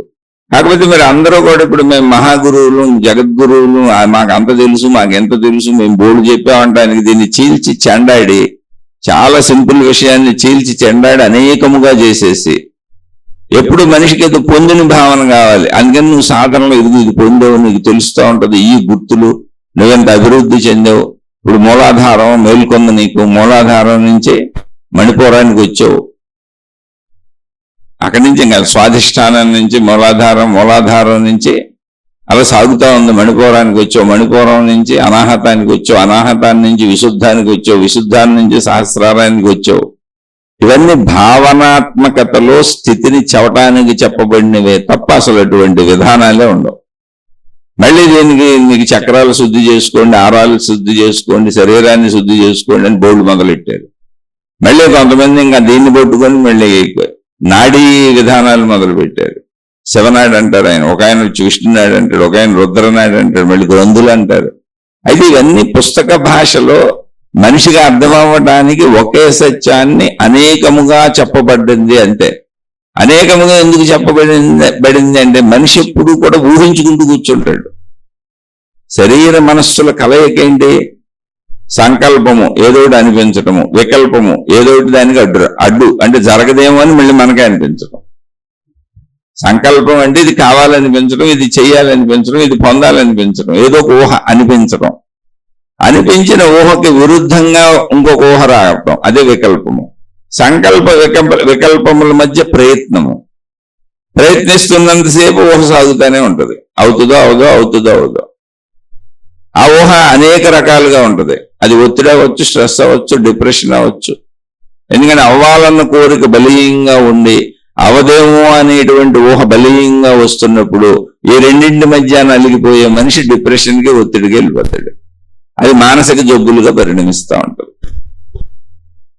అందుకని సేమ్ మళ్ళీ సాధనలు కూడా ఈ తత్వంలోనే చెబుతున్నారు. అంటే మనసుకు ఏదో పొందినట్టు కావాలి, అయినట్టు కావాలి, ఏదో పొందానని అనిపించాలి, శరీరానికి ఏదో అనుభవించినట్టు కావాలి, ఏదో దొరికినట్టు కావాలి, ఏదో పట్టుకున్నట్టు కావాలి. మనిషికి ఎప్పుడు నిరంతరం ఏదో కావాలి. అది ఎలా కావాలి? చూసినట్టు ఉండాలి, కంటితో, చెవితో విన్నట్టు ఉండాలి, ముక్కుతో వాసన దొరికినట్టు ఉండాలి, నాలుగు రుచి తెలిసినట్టు ఉండాలి, శరీరానికి స్పర్శ తెలిసినట్టు ఉండాలి, డబ్బులా పొందినట్టు ఉండాలి, దాచుకున్నట్టు ఉండాలి, దొరికినట్టు ఉండాలి, దానికి నేను సాధన చేసినట్టు ఉండాలి, ప్రయత్నించినట్టు ఉండాలి. ఇవన్నీ శరీర భావాలు. శరీరం ఎప్పుడు ప్రయత్నిస్తూ ఉంటుంది, ప్రయత్నించి పొందినట్టు భావన వస్తూ ఉంటుంది. శరీరం అలాగే చేస్తుంది. అలా అనంత ఆత్మశక్తి తెలిసింది కూడా నీకు అలాగే పెట్టేశారు తెచ్చి. కొంతమంది ఈ భావాలకు ఏం చేశారు? మతాలు, మార్గాలు, విధానాలు, పద్ధతులు పెట్టుకున్నారు. ఇంకా దేవుళ్ళు, దేవతలు, ప్రార్థనాలయాలు కట్టుకున్నారు, మతాలు ఏర్పరుచుకున్నారు, ఆచార సాంప్రదాయాలు పెట్టుకున్నారు, పద్ధతులు పెట్టుకున్నారు. ఇవన్నీ శరీరపరంగా చేసేవి. తప్పని నేను అంటున్నా. శరీరపర భావాన్ని పెంచుతాయి. అంటే శరీరపరంగా మనం ఈ రంగు బట్టలు కట్టుకుందాం, ఈ రంగు బొట్లు పెట్టుకుందాం, ఈ రంగు మందే, ఈ రంగు పక్క మతం వాళ్ళది, మంద కాదు, ఈ ఆచార సాంప్రదాయాలు మన, ఈ పద్ధతులు మన, ఈ దేవుళ్ళు మనోళ్ళు, ఈ గురువులు మనోళ్ళు, మిగిలిన మనోళ్ళు కాదు. ఎందుకంటే శరీరానికి ఎప్పుడు వేరు భావన కావాలి. మంచిలో కూడా వేరు భావన కావాలి, దైవత్వంలో కూడా వేరు భావన కావాలి, మతంలో కూడా వేరు భావన కావాలి, సాధనంలో కూడా వేరు భావన కావాలి. ఎందుకని అలా అయితేనే శరీరానికి అర్థమవుద్ది. శరీరం జీవించినట్టుగా, పొందినట్టుగా, ఏదో సాధన చేస్తున్నట్టుగా, ఏదో ప్రయత్నిస్తున్నట్టుగా దానికి అనిపిస్తూ ఉంటుంది. ఎందుకని శరీర లక్షణాలు అవి, ఆ శరీరంతో కలిసిన మనో లక్షణాలు అవి, పరిమితత్వపు లక్షణాలు అవి. అందుకని సాధనా మార్గాలు అన్నింటినీ అలా తయారు చేశారు.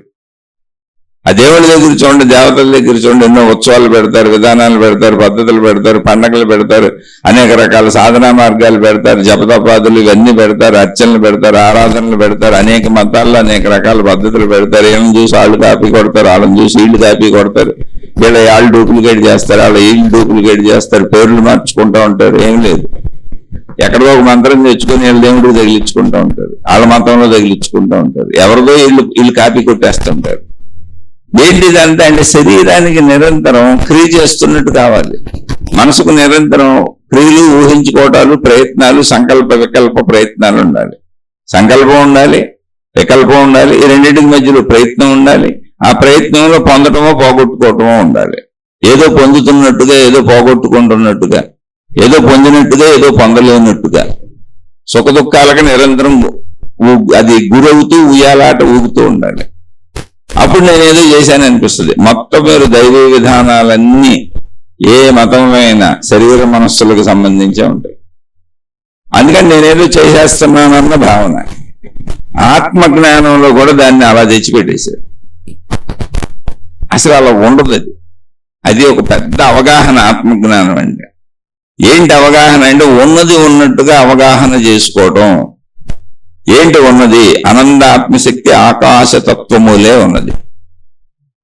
ఆ ఆకాశతత్వము అనేటువంటి దాంట్లో ముందు చెప్పుకున్నట్టుగా ఒక మనిషికి కాళ్ళు, చేతులు అనేక అవయవములు ఉండి తల నుంచి కాళ్ళ వరకు ఉన్న అవయవములన్నీ కలిసి అలా నుంచోబెడితే మనిషి.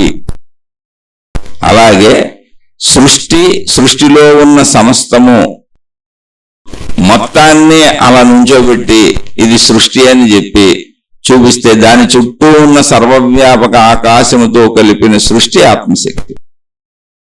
ఇప్పుడు ఆత్మశక్తి ఎక్కడుంది? సర్వవ్యాపక ఆకాశంగా ఉంది. సృష్టి ఎక్కడుంది? అందులోనే ఉంది. అది ఎలా ఏర్పడింది? దానితోనే ఎలా ఏర్పడింది? అది దాని లక్షణాలు. పంచభూతాత్మకత దాని లక్షణాలు. వాటి కలయికలతో సృష్టి అందులోనే ఏర్పడుతుంది. ఇందులో పెద్ద విశేషమే ఉంది. అప్పుడు శరీరము ప్రాణశక్తికి భిన్నమైనదా? కానే కాదు. ప్రాణశక్తే శరీరముగా పదార్థముగా సంచరిస్తున్నది.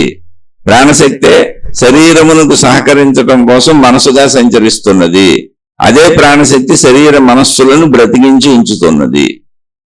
ఈ శరీరం నశించిపోతుంది. అప్పుడు ఏమవుతుంది? అది తిరిగి పంచభూతాల్లో కలిసిపోయి ప్రాణశక్తిగా మిగిలిపోద్ది. అదే ఆత్మశక్తి. ప్రాణశక్తి అన్నా, ఆత్మశక్తి అన్నా, విశ్వశక్తి అన్నా, సృష్టి శక్తి అన్నా, సోల్ అన్నా, యూనివర్సల్ కాన్షియస్నెస్ అన్నా, అవేర్నెస్ అన్నా, ఆత్మసాక్షాత్కారం అన్నా, మోక్షం అన్నా అన్నీ ఒకదానికి పేర్లు. ఎవరికి తగ్గట్టు ఈడ్చుకుపోయారు. అంటే నాకు గ్రూప్ తయారవ్వాలి అంటే నేను కొత్త పేర్లు పెట్టాలి, కొత్త సాధనలు పెట్టాలి, కొత్త సంస్థ పెట్టుకోవాలి, అన్ని కొత్త బోర్డులు ఉండాలి. అది నా సమూహం కొత్తది. ఆ సమూహానికి ఒక కొత్త రంగు బట్టలు కడతాను. మళ్ళీ ఇప్పుడున్న వరకు ఇప్పుడున్న వాళ్ళు కలవకూడదు. ఇది మనిషి యొక్క విభేదత్వంలోంచి పుట్టింది.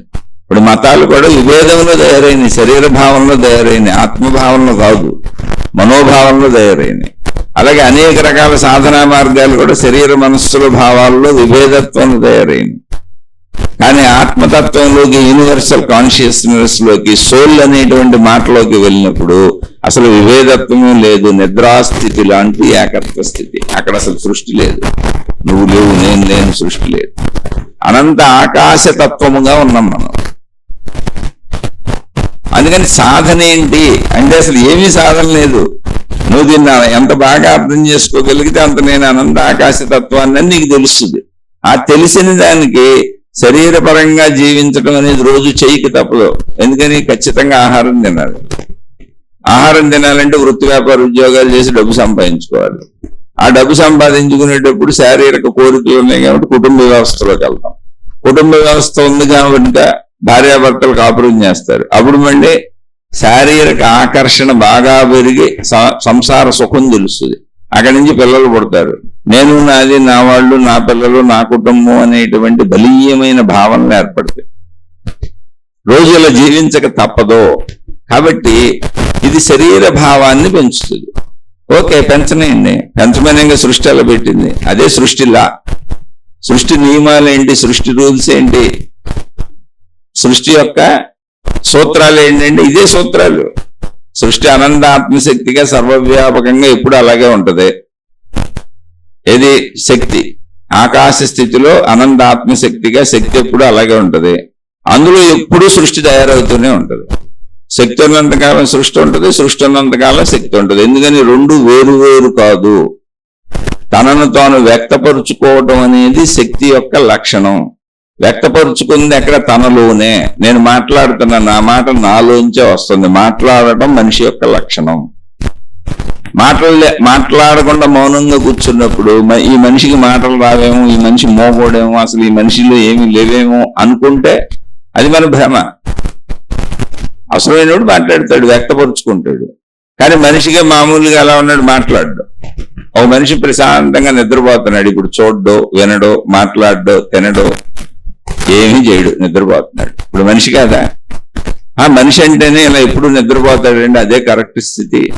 లేదు, లేచి నడుస్తున్నాడు అనుకోండి, అది కరెక్ట్ స్థితి కాదు. చూస్తున్నాడు, అది కరెక్ట్ స్థితి కాదు. వింటున్నాడు, అది కరెక్ట్ స్థితి కాదు. తింటున్నాడు, అది కరెక్ట్ స్థితి కాదు. మాట్లాడుతున్నాడు, అది కరెక్ట్ స్థితి కాదు అని అనం కదా. ఒరిజినల్ గా మనిషి కరెక్ట్ స్థితి ఏంటి అంటే నిద్రాస్థితిలో, గాఢ నిద్రాస్థితిలో ఉన్నప్పుడు స్థితి ఒరిజినల్. ఊరికి ఒక విషయం ఎక్కడో మూలంలో మొదలు పెట్టాలి కాబట్టి చెప్పాను. అప్పుడు ఎక్కడ ఉన్నాడు మనిషి? అనంత ఆత్మశక్తి స్థితిలో ఉన్నాడు. అప్పుడు శరీరం లేదా? ఉందిగా, పడుకొని ఉందిగా. అప్పుడు మనసు లేదా? ఉందిగా, శరీరంలోనే ఉందిగా. లేచినాక అన్ని గుర్తొస్తున్నాయిగా. అయితే ఆ పడుకున్న మనిషికి నాకు శరీరం, మనసు ఉందని తెలుసా? తెలీదు, లేదు. నిద్రపోతున్న మనిషికి శరీరం ఉందా? లేదు. నిద్రపోతున్న మనిషికి మనసు ఉందా? లేదు. మరి అప్పుడు ఆ మనిషి ఎక్కడ ఉన్నాడు? మనిషి ఉన్నాడని మీకు తెలుస్తుందా లేదా? ఇప్పుడు మీ ఇంట్లో ఒకళ్ళు నిద్రపోతున్నారు, మీరు మేల్కొని ఉన్నారు. నిద్రపోతున్న మనిషికి శరీరం మీకు కనపడుతుందా లేదా? ఉంది. ఎందుకని? నేను మెలకువలో ఉన్నాను కాబట్టి. నేను కూడా నిద్రపోతే మళ్ళీ అది ఉండదు, సృష్టి ఉండదు. నిద్రపోతున్న మనిషికి తన శరీరమే లేదు, తన మనసే లేనప్పుడు ఇంక సృష్టి ఎక్కడ ఉంది? నేను మేల్కొని ఉన్నా, నా పక్క మనిషి నిద్రపోతున్నాడు. అప్పుడు ఆ మనిషి శరీరం ఇక్కడ ఉందా లేదా? నిద్రపోతున్న మనిషి శరీరం ఇక్కడ ఉందా లేదా? ఉంది. అతని మనసు అక్కడ ఉందా? తెలీదు, లోపల ఉండొచ్చు. ఎందుకంటే లేచినాక మళ్ళీ నేననే ఏ విషయం మర్చిపోకుండా చెబుతున్నాడు, అన్ని గుర్తుంటున్నాయి. మరి ఇప్పుడు నిద్రపోతున్న మనిషి ఆ నిద్రాస్థితి లక్షణం ఏంటి? ఇప్పుడు అతను ఎక్కడ ఉన్నాడు అనుకోవాలి మనం. దానికి నిద్రలో ఉన్నాడని పేరు పెట్టాక అదే ఆత్మశక్తి స్థితి. నిద్రపోతున్న వ్యక్తికి శరీర భావన ఉందా? లేదు. నిద్రపోతున్న వ్యక్తికి మనోభావన ఉందా? ఎందుకంటే మనం కూడా నిద్రపోతాంగా. లేదు, నాకు తెలియదు, నేను ఉన్నట్టు నాకు తెలియదు. నిద్రపోతున్న వ్యక్తికి సృష్టి ఉందా? అదే, అసలు నేను ఉన్నట్టు నాకు తెలియకపోతే సృష్టి ఉన్నట్టు అక్కడ తెలుస్తుంది. అప్పుడు నువ్వు ఎక్కడ ఉన్నావు? నిద్రలో ఉన్నాను. అదే ప్రాణశక్తి స్థితి, అదే ఆత్మశక్తి స్థితి. ఆ ఆత్మశక్తి స్థితిలోంచి నన్ను నేను వ్యక్తపరుచుకోవటమే మెలకువ. మనసుగా వ్యక్తపరుచుకున్నాను, శరీరముగా వ్యక్తపరుచుకున్నాను. అలా అనంత ఆత్మశక్తి తనను తాను మొత్తంగా సృష్టిగా వ్యక్తపరుచుకుంది. మనం శరీరం విభిన్నంగా భావించుకుంటున్నాం, అని విభిన్నత లేదు. మనం కలిసిపోయి ఉన్నాం, సృష్టితో కలిసిపోయి ఉన్నాం, సృష్టిలో కలిసిపోయి ఉన్నాం. ఇప్పుడు గాలి లోపలికి వెళ్ళి వచ్చేస్తుంది, మనం నిద్రపోయినా గాలి లోపలికి వెళ్ళి వచ్చేస్తుంది. ఇప్పుడు మనం సృష్టికి విడిగా ఉన్నామా, సృష్టిలో కలిసిపోయి ఉన్నామని చెప్పండి. మనం నిద్రపోయినా కూడా అప్రయత్నంగా గాలి లోపలికి వెళ్ళి బయటకు వచ్చి మనం బతికించి ఉంచుతుంది. అలాగే ఆహార పదార్థాలన్నీ సృష్టిలో తింటే మన శరీరం అవుతున్నాయి, అవి తినకపోతే చచ్చిపోతాం.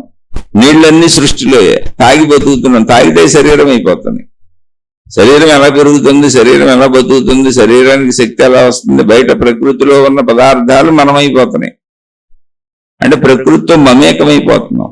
ఒక స్త్రీ పురుషుల శృంగార కోరికలో కలిసి విడిపోయినట్టుగా నిరంతరము మనం సృష్టిని మనలో కలిపేసుకుంటున్నాం. ఆహార పదార్థాల రూపంలో, ద్రవ రూపంలో, నీటి రూపంలో, సూర్యరశ్మి రూపంలో, వాయువు రూపంలో, పంచభూతాత్మకతగా నిరంతరం మన శరీరం అభివృద్ధి చెందుతుంది ప్రకృతి వలన, ప్రకృతిలోని విషయాల వలన. ఇప్పుడు అవి మనం భిన్నమా? భిన్నమైతే వేరువేరుగా ఉంటాయి కదా, అవి మన శరీరంలో కలిసిపోయి శరీరాన్ని పెంచవు కదా. ఆ అవగాహనని పెంచుకోవటమే సాధన. జ్ఞానము సత్యాన్ని తెలుసుకోవటం, కూర్చొని సాధన చేసుకోవటం కాదు. సత్యం జ్ఞానం తెలియనప్పుడు ఏ సాధన చేస్తే ఏం ఉపయోగం ఉంది? ఇప్పుడు నా శరీరం అని నేను భావించుకుంటుంది ఏంటి? కొంచెం గాలి, కొంచెం సూర్యరశ్మి, కొంచెం మట్టి, కొంచెం నీరు, ఇవే ఆహార పదార్థాలు. ఇప్పుడు ఎక్కడ భిన్నత్వంలో ఉన్నాను నేను? ప్రకృతితో. ఈ ప్రకృతి అంతా అనంత ఆత్మశక్తి యొక్క వ్యక్తీకరణగా పంచభూతాలు అందులోనే వ్యక్తీకరించబడుతున్నాయి. ఎక్కడ భిన్నత్వం ఉంది?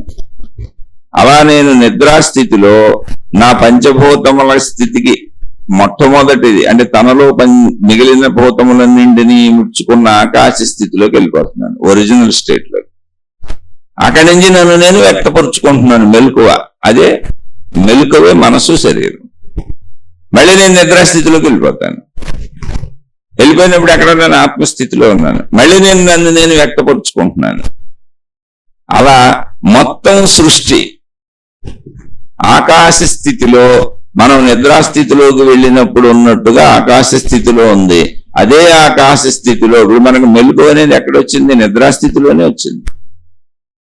మెలకువ స్థితికి స్థితిని ఏం చెప్పుకున్నాం? ప్రాణశక్తి స్థితి, ఆత్మశక్తి స్థితి. మెలకువ అనేది ఎక్కడొచ్చింది? నిద్రాస్థితిలోనే వచ్చింది, ప్రాణశక్తిలోనే వచ్చింది. ఏమని మెలకువ వచ్చింది? నేను శరీరమును మనసును నా చుట్టూ బోర్డు సృష్టి ఉందని మెలకువ వచ్చింది. భావనది నన్ను, అంటే మెలకువ నన్ను నేను వ్యక్తపరుచుకోవడం. ప్రాణశక్తి తనంతో వ్యక్తపరుచుకుంది అనంత సృష్టిగా, అందులో తాను కూడా ఉన్నట్టు, మనసుగా శరీరంగా అందులో సంచరిస్తున్నట్టు, అనుభవిస్తున్నట్టు, పొందుతున్నట్టు. అవన్నీ నిజమే, ఎందుకంటే వ్యక్తీకరణలో అవన్నీ నిజం. సృష్టిపరంగా అది నేను తనను వ్యక్తీకరించుకున్నప్పుడు అలాగే ఉంది. అలా అనంత ఆత్మశక్తి, ఏక అనంతాత్మశక్తి, సర్వవ్యాపక ఏక అఖండ అనంతాత్మశక్తి, ఏకత్వముగా ఉన్న అనంతాత్మశక్తి తనను తాను అనేకత్వముగా, అనేకముగా, పరిమితముగా వ్యక్తపరుచుకుంటుంది. అది దాని లక్షణం. అలా మనం మన ప్రాణశక్తి స్థితి అనే నిద్రాస్థితి నుంచి మనం శరీరముగా, మనసుగా వ్యక్తీకరించుకుంటున్నాం. మనసుగా వ్యక్తీకరించబడినప్పుడు కోటాను కోట్ల ఆలోచనలు వస్తున్నాయి. ఈ ఆలోచనలంతా సృష్టి. ఆ ఆలోచనలు పట్టుకొని సంకల్ప వికల్ప ప్రయత్నములు, సంకల్పము, వికల్పము, ప్రయత్నము, ఫలితము, అనుభవము, ఇదే జీవితము. సంకల్పము, వికల్పము, ప్రయత్నము, ఊహ, ఫలితము, అనుభవము. ఇందులో ఊహ ప్రధానమైనది. సంకల్ప వికల్పాలు కూడా ఊహలో భాగమే. ఇది మన జీవితం. అలా వ్యక్తపరుచుకుంటున్నాను నేను. నన్ను ఒక్కడిని చూసుకున్నా, నన్ను ఒక్కదాన్ని చూసుకున్నా, నా ఆలోచనలన్నీ గమనించుకుంటే అదొక పెద్ద సృష్టిలో ఉంది. నిరంతరం ఆలోచనలు ఉద్భవిస్తూ ఉంటాయి, సంకల్పాలు పుడుతూ ఉంటాయి, అనిపిస్తూ ఉంటాయి. అనిపించుట లోపల, ఇది కావాలనిపించుట, ఇది వద్దు అనిపించుట, ఇలా జరుగుద్దేమో అనిపించుట, ఇలా జరగకూడదు అనిపించుట, అన్నీ అనిపించుటే. భయము, బాధ, సుఖం, దుఃఖం. అంటే ఇవి సంకల్ప వికల్పములు, అవి ఊహలు. అందులో మళ్ళీ సంకల్ప వికల్పములకు ప్రయత్నాన్ని జోడిస్తుంది శరీరం. సంకల్ప వికల్పములు మనస్సు. దాన్ని పొందడానికో దాన్ని వద్దని తరిమి కొట్టడానికో ప్రయత్నం చేసేది శరీరం. ఈ శరీరంతో మనసు కలిసి ప్రయాణిస్తూ ఉంటుంది. అయితే ఈ మెలకువలో శరీర మనస్సులు కలిసి చేసే ప్రయాణం అనే మెలకువ, నన్ను నేను వ్యక్తపరుచుకోవడం అనేది ఎక్కడ జరిగింది? ప్రాణశక్తిలో. అంటే ప్రాణశక్తి ఉంటేనే నా మనసు నా శరీరం కదులుతూ ఉంటాయి. తెర ఉంటేనే సినిమా నడిచినట్టు. అంటే అట్టడుగునున్నది ప్రాణశక్తే.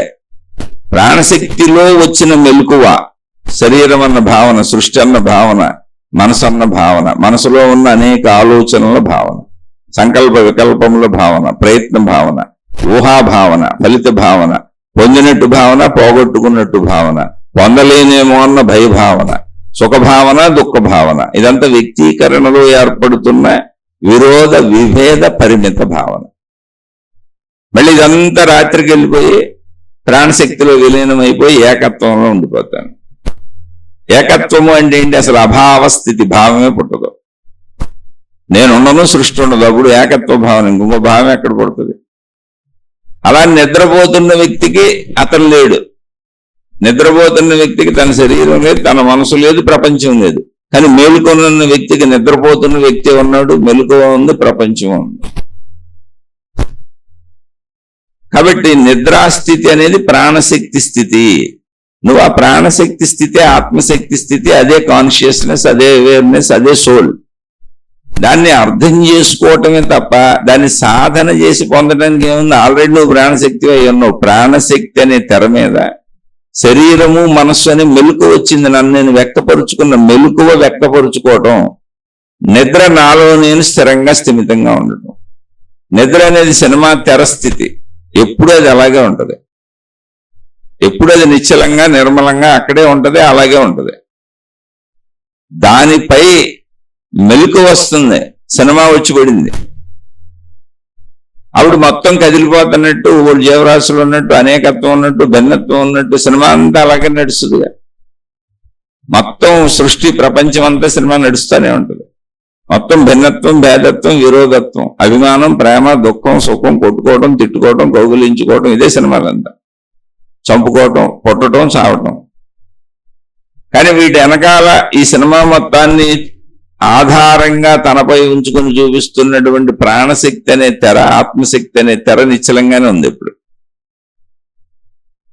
సినిమా నడుస్తుంది, అనేకత్వంతో నడుస్తుంది, భిన్నత్వంతో నడుస్తుంది, అనేక భావోద్వేగాలతో నడుస్తుంది, సృష్టిగా నడుస్తుంది. ఆ తెర అలాగే ఉంది. ప్రాణశక్తి అనే తెర, ఆత్మశక్తి అనే తెర అసలు ఎక్కడికి వెళ్ళలేదు. కానీ అది కనపడతలేదు. ఎందుకని? సినిమా నడుస్తున్నంతసేపు అది కనపడదు. అలాగే శరీర మనోభావాలలో ఉన్నంత వరకు వాటికి ఆధారంగా ఉన్న ప్రాణశక్తి అనే ఎరుక మనకు ఉండదు. కానీ జ్ఞానంతో తెలుసుకున్నప్పుడు జీవన్ముక్తులు ఆ ఎరుకతోనే ఉంటారు. ఏమని? తెర మీద సినిమా నడుస్తుంది అని. అలాగే ప్రాణశక్తి తనను తాను మనసుగా వ్యక్తీకరించుకుంది, శరీరంగా వ్యక్తీకరించుకుంది. అదే మెలకువ. ఇది సృష్టి నియమము, ఇది సృష్టి సూత్రము. దీన్ని ఎవరు మార్చడం కుదరదు. అది దానిలో ఉన్నటువంటి ఏర్పాటు అది. కనుక ఇక్కడ మనిషి ఏమని తెలుసుకోవాలి? జ్ఞానంతో నేను ప్రాణశక్తిని, నేను మనస్సును, నేను శరీరమును అని తెలుసుకోవాలండి. మెలకువలో నన్ను నేను వ్యక్తపరుచుకున్నాను. నేను ప్రాణశక్తినే శరీర మనస్సులుగా వ్యక్తపరుచుకున్నాను. అప్పుడు ప్రాణశక్తి లేదా? అసలు వ్యక్తీకరణ జరిగిందే ప్రాణశక్తిలో, ప్రాణశక్తితో. అది ప్రాణశక్తే. మనసుగా సంచరిస్తున్నది ప్రాణశక్తే, శరీరముగా సంచరిస్తున్నది ప్రాణశక్తే. మళ్ళీ నిద్రలోకి వెళ్ళినప్పుడు శరీర మనస్సులు ప్రాణశక్తిలో విలీనం అయిపోయినాయి. అందుకే నేను ఉన్నానన్న భావన లేదు, సృష్టి భావన లేదు, అసలు ప్రపంచ భావనే లేదు. ఏకత్వ భావనలోకి వెళ్ళిపోయాను. అదే ప్రాణశక్తి భావన, ఆత్మశక్తి భావన, అనంతత్వ భావన, సోల్ భావన, కాన్షియస్నెస్ భావన, అవేర్నెస్ భావన. అంతే తప్ప సాధనలు చేస్తుంటే అది కొద్ది కొద్దిగా నాకు తెలియటం, నేను దాంతో కనెక్ట్ అవుతున్నట్టు తెలియటం, అక్కడి నుంచి నాకేదో మళ్ళీ మహిమలు మాయలు అద్భుతాలు ఎవరో నా చెవుల్లో గుసగుసలాడినట్టు, లేదా నాలోంచే నాకు అనేకం పుట్టినట్టు, ఇవన్నీ అనిపించటం అనేది మనోకల్పిత భావనలు. ఎందుకంటే మనిషికి నిరంతరం మెలకువలు అనిపిస్తానే ఉంటాయిగా. నువ్వు సాధన కూడా మెలకువలోనే చేస్తున్నావు. మళ్ళీ ఆ సాధనకు నీకు గైడెన్స్ ఇస్తారు, ఇలా అనుకో అలా అనుకో, ఇచ్చే ఏదో పుస్తకాలు చదువుతావు, అవి చదువుతావు, ఈ చదువుతావు, ఎవరో ఏంటావు, వాళ్ళ ఏంటావు, వీళ్ళ ఏంటావు, అవన్నీ ఊహించుకుంటూ కూర్చుంటుంది మనసు, అంతే, ఏం చేయదు. అసలు అవన్నీ లేవు. అవన్నీ ఉన్నది సాధనలో నేను నాకు తెలుస్తున్నాను అంటే అసలు నేను సాధన సరిగ్గా చేయట్లేదని అర్థం. సింపుల్ ఎంత. నేను నాకు తెలుస్తున్నానంటే శరీరం తెలుస్తుంది, మనసు తెలుస్తుంది. నాకు జ్యోతులు కనబడుతున్నాయి, వెలుగులు కనబడుతున్నాయి, దేవుళ్ళు కనబడుతున్నారు, దేవతలు కనబడుతున్నారు, నా చెవులో ఏదో గుసగుసలు చెబుతున్నారు, శబ్దాలు వినపడుతున్నాయి, మాటలు వినపడుతున్నాయి, నాకు స్పర్శలు తగులుతున్నాయి, నా చుట్టూ ఎవరో తిరుగుతున్నట్టు తెలుస్తుంది. అంటే ఇవన్నీ భౌతికంలో ఉన్నాయి. గాలి వస్తే స్పర్శ తెలుస్తుంది, వెనక నుంచి మనుషులు నడిచి వస్తున్నట్టు శబ్దాలు అవుతూ ఉంటాయి, మాటలు వినపడతా ఉంటాయి. భౌతికంలో మనం ఏం చేస్తామో వాటన్నింటినీ నువ్వు కూర్చొని ఊహించుకుంటుంది నీ మనసు, అంతే. అవేగా మన కళలో. ఇప్పుడు నిద్రపోతున్నప్పుడు వచ్చే కళలేంటి? స్వప్నలోకం ఏంటి? మనోసంచారము స్వప్నలోకం, అంతే. మనం ఈ శరీరంతో చేసినవన్నీ మనసులో ఉన్నాయి. ఈ శరీరానికి ఆధారం కూడా మనసే. అందుకని మన కళ్ళలో మనం కూడా ఉంటాం, మన కళ్ళలో మనం కూడా ఉండి అన్ని అనుభవిస్తూ తిరుగుతూ ఉంటాం. అలాగే సాధనలో మనసు నీకు కల్పిస్తున్నటువంటి భావనలు అవి. అక్కడ నీకు ఏం కనపడినా అది సరైన సాధన కాదు, నీకు ఏం వినపడినా అది సరైన సాధన కాదు, నువ్వు ఏం భావించుకున్నా అది సరైన సాధన కాదు. ఎందుకంటే నిద్రాస్థితి లాంటి స్థితి నీకు అనుభవం కలగాలంటే ఏకత్వ భావన. మిగిలినవన్నీ స్వప్నలోకపు కల్పనలు, ఊహలే. కాదండి మాకు ఏదో పొందినట్టుండాలి, పోగొట్టుకున్నట్టుండాలి, చెప్పినట్టుండాలి, విన్నట్టుండాలి అనేవాళ్ళు మైముల మాయలు అద్భుతాలు పుస్తకాలు రాస్తారు. కోట్ల మంది ఉన్నారు. ఇప్పుడు సాగుతున్నటువంటి మొత్తం దైవీ విధానాలన్నీ ఇంచుమించేలాగే ఉంటాయి. అది మనోకల్పితం. మెలకువలో ఎలా జరుగుతుందో దాన్ని సాధనలో భావించుకుంటుంది మనస్సు. అలాగే స్వప్నలోకంలో కళలు ఎలాగంటామో దాన్ని సాధనలో భావించుకుంటున్నప్పుడు ఏ వైపు నువ్వు మనసును ఉద్దేశించి పెట్టావో ఆ వైపు భావనలు వస్తాయి. దైవం వైపు పెడితే దైవీ భావనలు వస్తాయి. అంతకుమించి అక్కడ ఏముండదు. ఇది అంటే ఈ శరీరము, మనసు, ప్రాణశక్తి అనేది సృష్టి సూత్రము, సృష్టి విధానము. అన్నింటికీ ఆధారంగా అట్టడుగునున్న తెర ప్రాణశక్తి. ఆ తెర మీద శరీర మనస్సులో సృష్టి సినిమా ఆడుతూ ఉంటది. అదే నా జీవితం సినిమా. ప్రపంచం మొత్తం నా చుట్టూ ఉంటది, అందులో నా క్యారెక్టర్ నేను పోషించు తిరుగుతూ ఉంటా. కానీ తెర ఏంటి? ప్రాణశక్తి. అది లేకపోతే సినిమా నడవదు. సినిమా ఆగిపోద్ది, సినిమా అయిపోయింది, నిద్రలోకి వెళ్ళిపోయాను, ఒట్టి తెర మిగిలింది. అప్పుడు నేను లేను, శరీర మనస్సులు లేవు. ఈ సత్యాన్ని తెలుసుకుంటే జీవన్ముక్త స్థితిలో ఏం తెలుస్తుంది అంటే, మామూలు మనిషికి నేను శరీరాన్ని, మనసుని అనుకుంటాడు. జీవన్ముక్త స్థితిలో ఏం తెలుస్తుంది అంటే, నేను శరీరమును, నేను మనసును, నేను ప్రాణశక్తిని. దానికి ఆత్మశక్తి, బ్రహ్మము అనేక పేర్లు పెట్టారు మీరు. యూనివర్సల్ కాన్షియస్నెస్ అనండి, అవేర్నెస్ అనండి, ఎరుకనండి, ఉనికి అనండి, సజీవత్వము, జీవత్వం అనండి, జీవం అనండి, ఎన్ని పేర్లని పెట్టుకోండి. అక్కడ ఉన్న స్థితులు అంతే, చాలా సింపుల్. దీన్ని క్రిటికల్ చేయకూడదు. దానికి ఏదో నీకు తెలిసిపోతా ఉంటది, నువ్వు కొద్దిగా ముందుకు వెళ్ళిపోతా ఉంటావు, అలా ఏం ఉండదు. ఒకవేళ నేను ఆధ్యాత్మిక అభివృద్ధి నాలో జరిగిందా లేదా అనేది మీరు ఖచ్చితంగా తెలుసుకోవాలి అంటే ఖచ్చితమైనది ఒకటే, మీలో సంపూర్ణంగా చెడిపోద్ది, మంచి పెరుగుద్ది.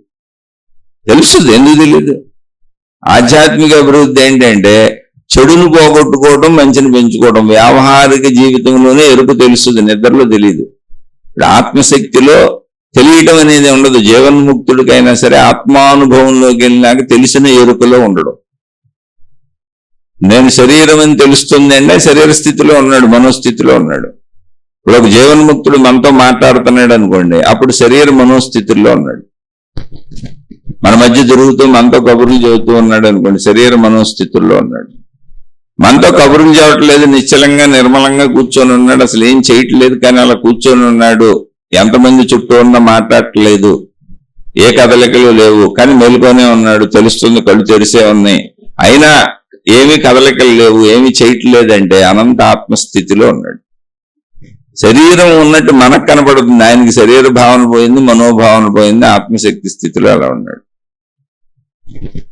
లేదు, మనతో మాట్లాడుతున్నాడు, తిరుగుతున్నాడు, తింటున్నాడు, పేపర్ చదువుతున్నాడు. ఆ జీవన్ముక్తులందరూ బోల్డ్ మంది పేపర్లు కూడా చదివారు, సినిమాలకు వెళ్ళారు, అన్ని పనులు చేశారు. అలా చేస్తున్నప్పుడు దేహస్థితిలోకి వచ్చారు.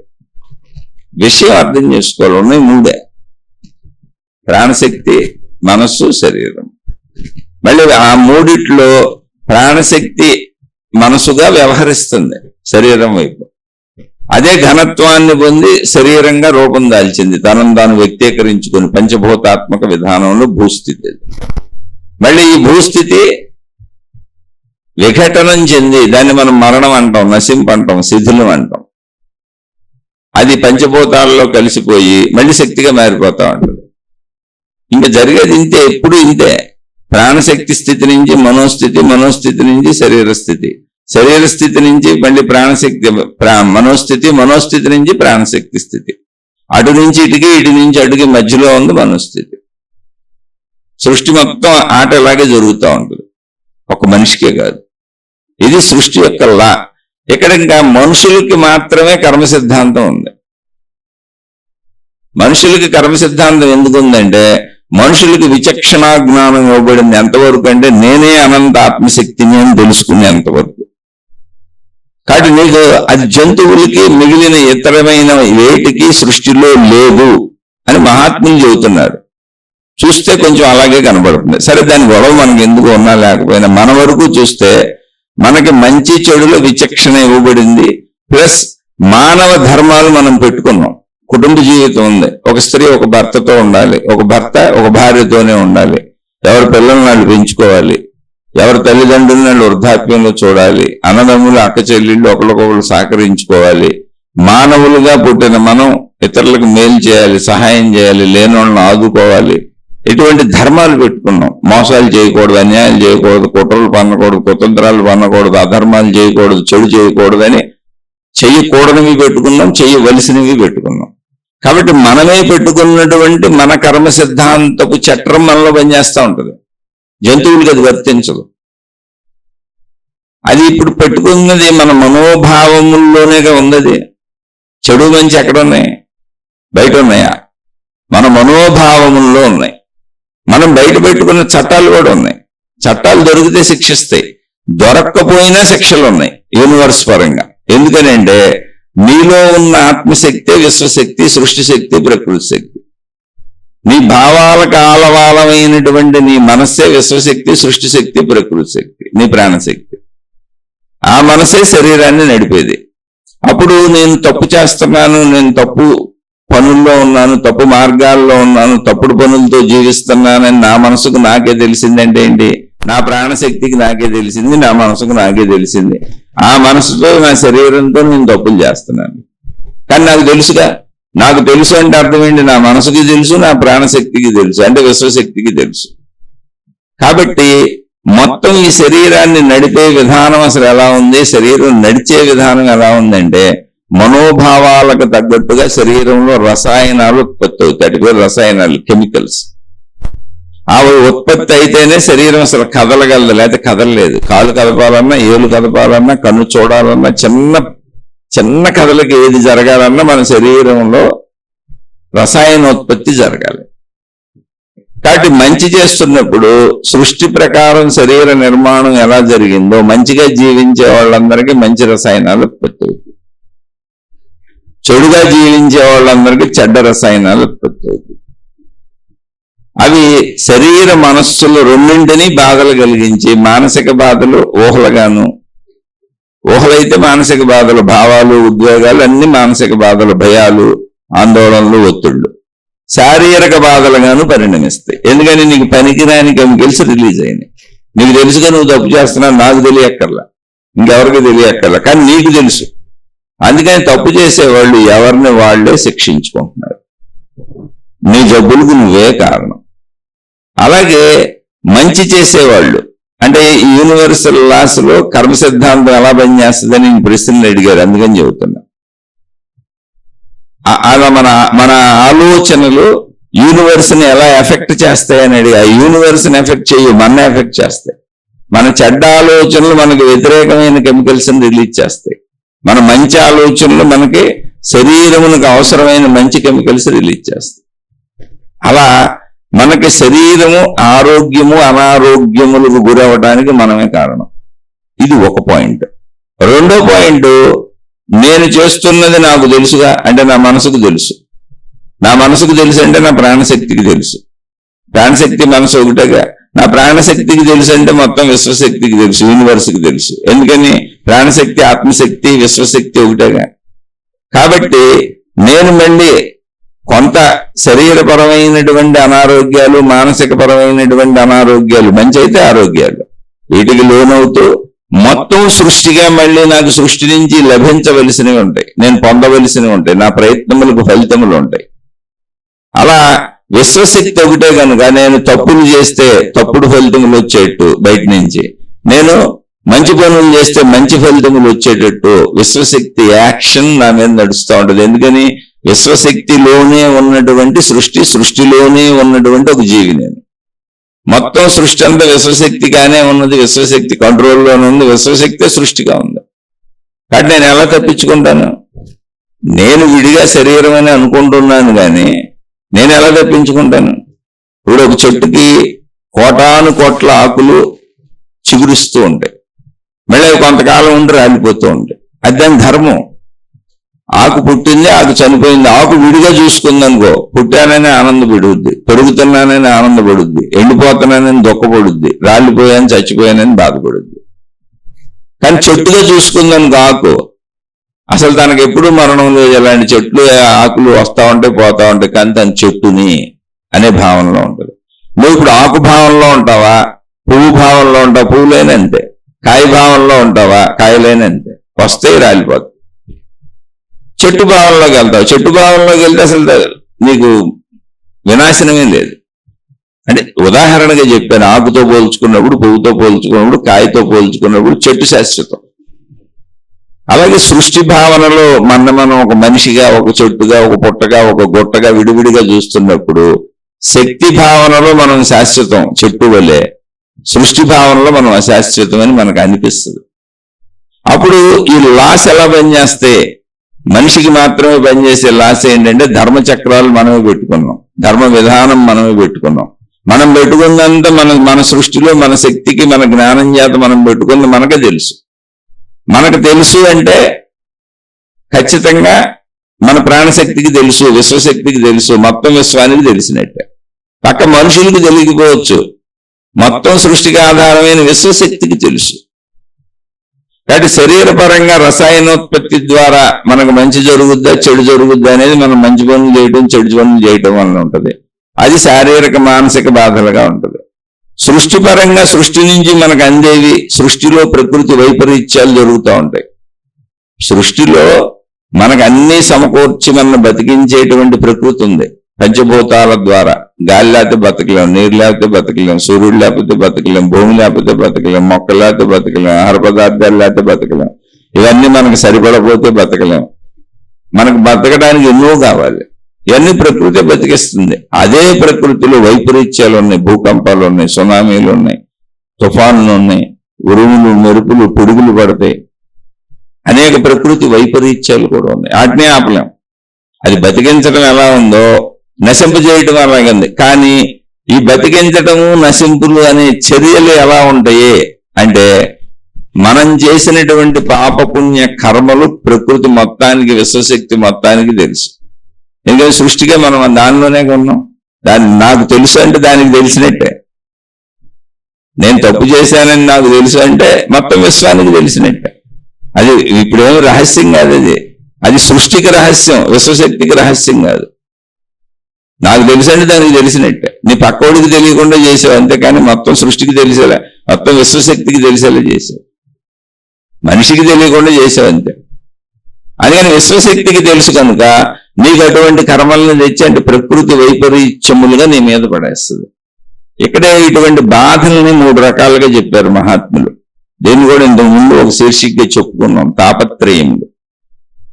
ఆధ్యాత్మిక తాపము, తాపం అంటే బాధ, దుఃఖము, కష్టము, ఇబ్బంది. ఇది తాపత్రయములు అంటారంటే 3 రకాల, త్రయం అంటే 3, తాపములు 3 రకాల బాధలు మనుషులు అనుభవిస్తారు, జీవులు అనుభవించేది ఉంది. ఏంటంటే ఆధ్యాత్మిక తాపము, నాకు నేను కల్పించుకునేటువంటి బాధలు. అంటే నా ఊహలు, నా ఆలోచనలు, నేను సరిగ్గా జీవించకపోవడం, తప్పులు చేయటం, చెడు చేయటం, సరిగ్గా తినకపోవడం, సరైన చూడకపోవడం, మంచి విధానంలో ఉండకపోవడం వల్ల నాకు వచ్చే కష్టములు, మనసుగా పరంగా కానీ శరీర పరంగా కానీ నా వలన నాకు కలిగే బాధలు ఆధ్యాత్మిక తాపములు. అధిభౌతిక తాపములు అంటే నా చుట్టూ ఉన్న మనుషుల వలన, జంతువుల వలన, నా చుట్టూ ఉన్న జీవుల వలన వచ్చేటువంటి తాపములు. ఇప్పుడు పులులు, సింహాల వలన భయం వేస్తుంది, పాముల వలన భయం వేస్తుంది, చచ్చిపోయిన 2 మంది ఉన్నారు. చుట్టూ ఉన్న మనుషులు రోజు బాధలకు గురి చేస్తూ ఉంటారు. మనం ఏదో ఒక రకంగా వాళ్ళతో వచ్చే ఇబ్బందులు, ఇవన్నీ అధిభౌతిక తాపములు. అంటే నాకు భిన్నంగా ఉన్నటువంటి భౌతిక ప్రపంచంలోంచి నాకు వస్తున్నాయి. అవి బాధలు, కష్టాలు, ఇబ్బందులు అంటే తాపము అని పేరు పెట్టారు. అది భౌతిక తాపం. అది దైవిక తాపములు అంటే ప్రకృతి రీత్యా, ప్రకృతి వైపరీత్యముల రీత్యా వచ్చేటువంటి కష్టములు. ఇప్పుడు ఎండలు బాగా పెరిగిపోయి వడదెబ్బలు కొట్టి చచ్చిపోతున్నారు. నువ్వేం చేయలేవు. ప్రకృతి వర్షాలు పడక అనావృష్టి వచ్చేసి ఆ ప్రాంతాల్లో అసలు పంటలే పండక, కొన్ని సంవత్సరాలు అక్కడ ప్రజలకు నీరే దొరక్క, పంటలు లేక ఊళ్ళు ఖాళీ చేసి వెళ్ళిపోయిన ప్రదేశాలు బోల్డ్ ఉంటాయి. అలా తుఫాన్లు, సునామీలు, భూకంపాలు, అనేక చర్యలు ఉన్నాయి. అవి ప్రకృతి వైపరీత్యాలు. ఇవన్నీ దేని మీద ఆధారపడి మనకు వస్తాయి అంటే ఇదే యూనివర్సల్లా. మనం మనిషిగా మనం చేసినటువంటి పాప పుణ్య కర్మ ఫలితములను అనుభవిస్తూ ఉంటాం శరీరపరంగా, సృష్టిపరంగా. శక్తి భావంలోకి వెళ్ళిపోయినప్పుడు జ్ఞానాగ్ని దగ్ధ కర్మాణం, జ్ఞానాగ్ని దగ్ధ కర్మాణం. మళ్ళీ ఇది కూడా చక్కగా చెప్పారు మహాత్ములు. జీవన్ముక్త భావనలో ఉన్నారు ఇప్పుడు. అంటే నాకు అనంత ఆత్మస్థితి ఎరుకయింది, అందులోంచి మెలకువని శరీర భావన తెలుస్తుంది, మనోభావన తెలుస్తుంది, ఆత్మశక్తి భావన తెలుస్తుంది. 3 ఒకేసారి తెలుస్తున్నాయి. అటువంటి 3 ఒకేసారి తెలుస్తున్నటువంటి జీవన్ముక్తుడు ఎలా ఉంటాడు? రమణ మహర్షిలా ఉన్నాడు, రామకృష్ణ పరమహంసలా ఉన్నాడు. ఎలా ఉన్నారు? మనుషులేక శరీరం ఉంది. ఏం చేశారు? అక్కడ కూర్చున్నారు. రమణ మహర్షి అక్కడ కూర్చున్నారు, రామకృష్ణ పరమహంస ఇంకో చోట కూర్చున్నారు. ఇప్పుడు శరీర భావనలో ఏం జరిగింది అంటే మామూలు కాలకృత్యాలు తీర్చుకున్నారు, మలమూత్ర విసర్జనలు తీర్చుకున్నారు, చుట్టూ వచ్చిన వాళ్ళతో మాట్లాడుతున్నారు. కానీ జీవన్ముక్త స్థితి తెలుస్తుంది. నేను అనంత ఆత్మశక్తి స్వరూపుడును అన్న ఒక్క పదం తప్ప నేను శరీరం అని ఎప్పుడు రమణ మహర్షి మాట్లాడు. మీరు కూడా అనంత ఆత్మశక్తి స్వరూపులని వచ్చిన వాళ్ళందరికీ చెప్పారు. కాకపోతే మీరు అనుకుంటున్నారు నేను శరీరం అని. మీరు తెలుసుకోవచ్చు అని తెలుసుకునే విధానాలు చెప్పారు. అయితే మీరు ఆయన శరీరపరమైన బాధలు పడలేదా, మనోపరమైన బాధలు పడలేదా అంటే శరీరపరమైన బాధలు పడ్డారు. శరీరపరంగా ఆయన కూర్చొని మోకాళ్ళ నొప్పులు వచ్చినాయి. ఎప్పుడు కూర్చొని ఉన్నారు. 13 సంవత్సరాల బాలుడుగా అరుణాచలం వచ్చిన ఆయన తపోధ్యాన ముద్రలలో పద్మాసనాలు వేసి కూర్చొని, కాళ్ళు ముడుచు కూర్చొని ఆ కొన్ని సంవత్సరాలు అలా ఉండిపోయారు. 11 నుంచి 14 సంవత్సరాలు నిరంతరం ముడుచుకొని కూర్చోవడమే. తర్వాత కూడా అలాగే కూర్చుంటూ ఉండిపోయారు. శరీరానికి ఏం కావాలి? ఎక్సర్సైజ్ కావాలి, సరైన తిండి కావాలి, సరైన వనరులు కావాలి, సరైన వసతి కావాలి, దాన్ని అన్ని సమకూర్చాలి. ఆయన చేయలేదు. శారీరక ధర్మాలు ఆయన పాటించలేదు. ఎందుకంటే జీవన్ముక్త స్థితిలో ఉన్నాడు ఆయన. శారీరక ధర్మాలు పాటించకపోయినా శరీరం పాడైపోద్దు. నువ్వు ఎంత మంచోడు ఆయన. అందుకని ఆయనకు మోకాళ్ళ నొప్పులు, రకరకాల ఇబ్బందులు వచ్చినాయి. క్యాన్సర్ పుండు వచ్చింది ఆయన చేతి మీద. 3 సార్లు ఆయనకి అది కత్తులతో కోసి ఆపరేషన్ చేశారు. 3 సార్లు ఆపరేషన్ చేసేటప్పుడు ఆయన అడిగారు, అయ్యా మీకు ఎనస్థీషియా అంటే మొత్తిస్తాము, కోస్తాము, భరించలేరు, శరీర బాధ విపరీతమైన బాధగా ఉంటుంది అన్నాడు.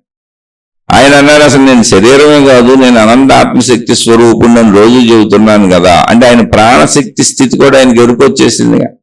ప్రాణశక్తి స్థితిలో కూర్చుంటున్నారు, శరీర మనోస్థితిని గమనిస్తున్నారు. ఉన్నాయని తెలుస్తుంది అంతే. అవి ఉన్నాయని తెలుస్తుంది. దానికి కావాల్సిన ఆహారం ఇస్తున్నారు, మలమూత్ర విసర్జన చేస్తున్నారు, నిద్రపోతున్నారు, నిద్రలేస్తున్నారు. కానీ ప్రాణశక్తి ఎరుక, ఆత్మశక్తి ఎరుక, అనంతత్వపు ఎరుక, జీవన్ముక్త స్థితి చొక్కి చెదరట్లేదు. అందుకని ఎప్పుడు మాట్లాడినా నేను అనంత ఆత్మశక్తి స్వరూపుణ్ణి అని చెబుతారు. ఇంకో పదం రాలా ఆయన నోటి నుంచి. నేను శరీరం అనే భావనతో అసలు ఆయన ప్రవర్తించలే ఇప్పుడు.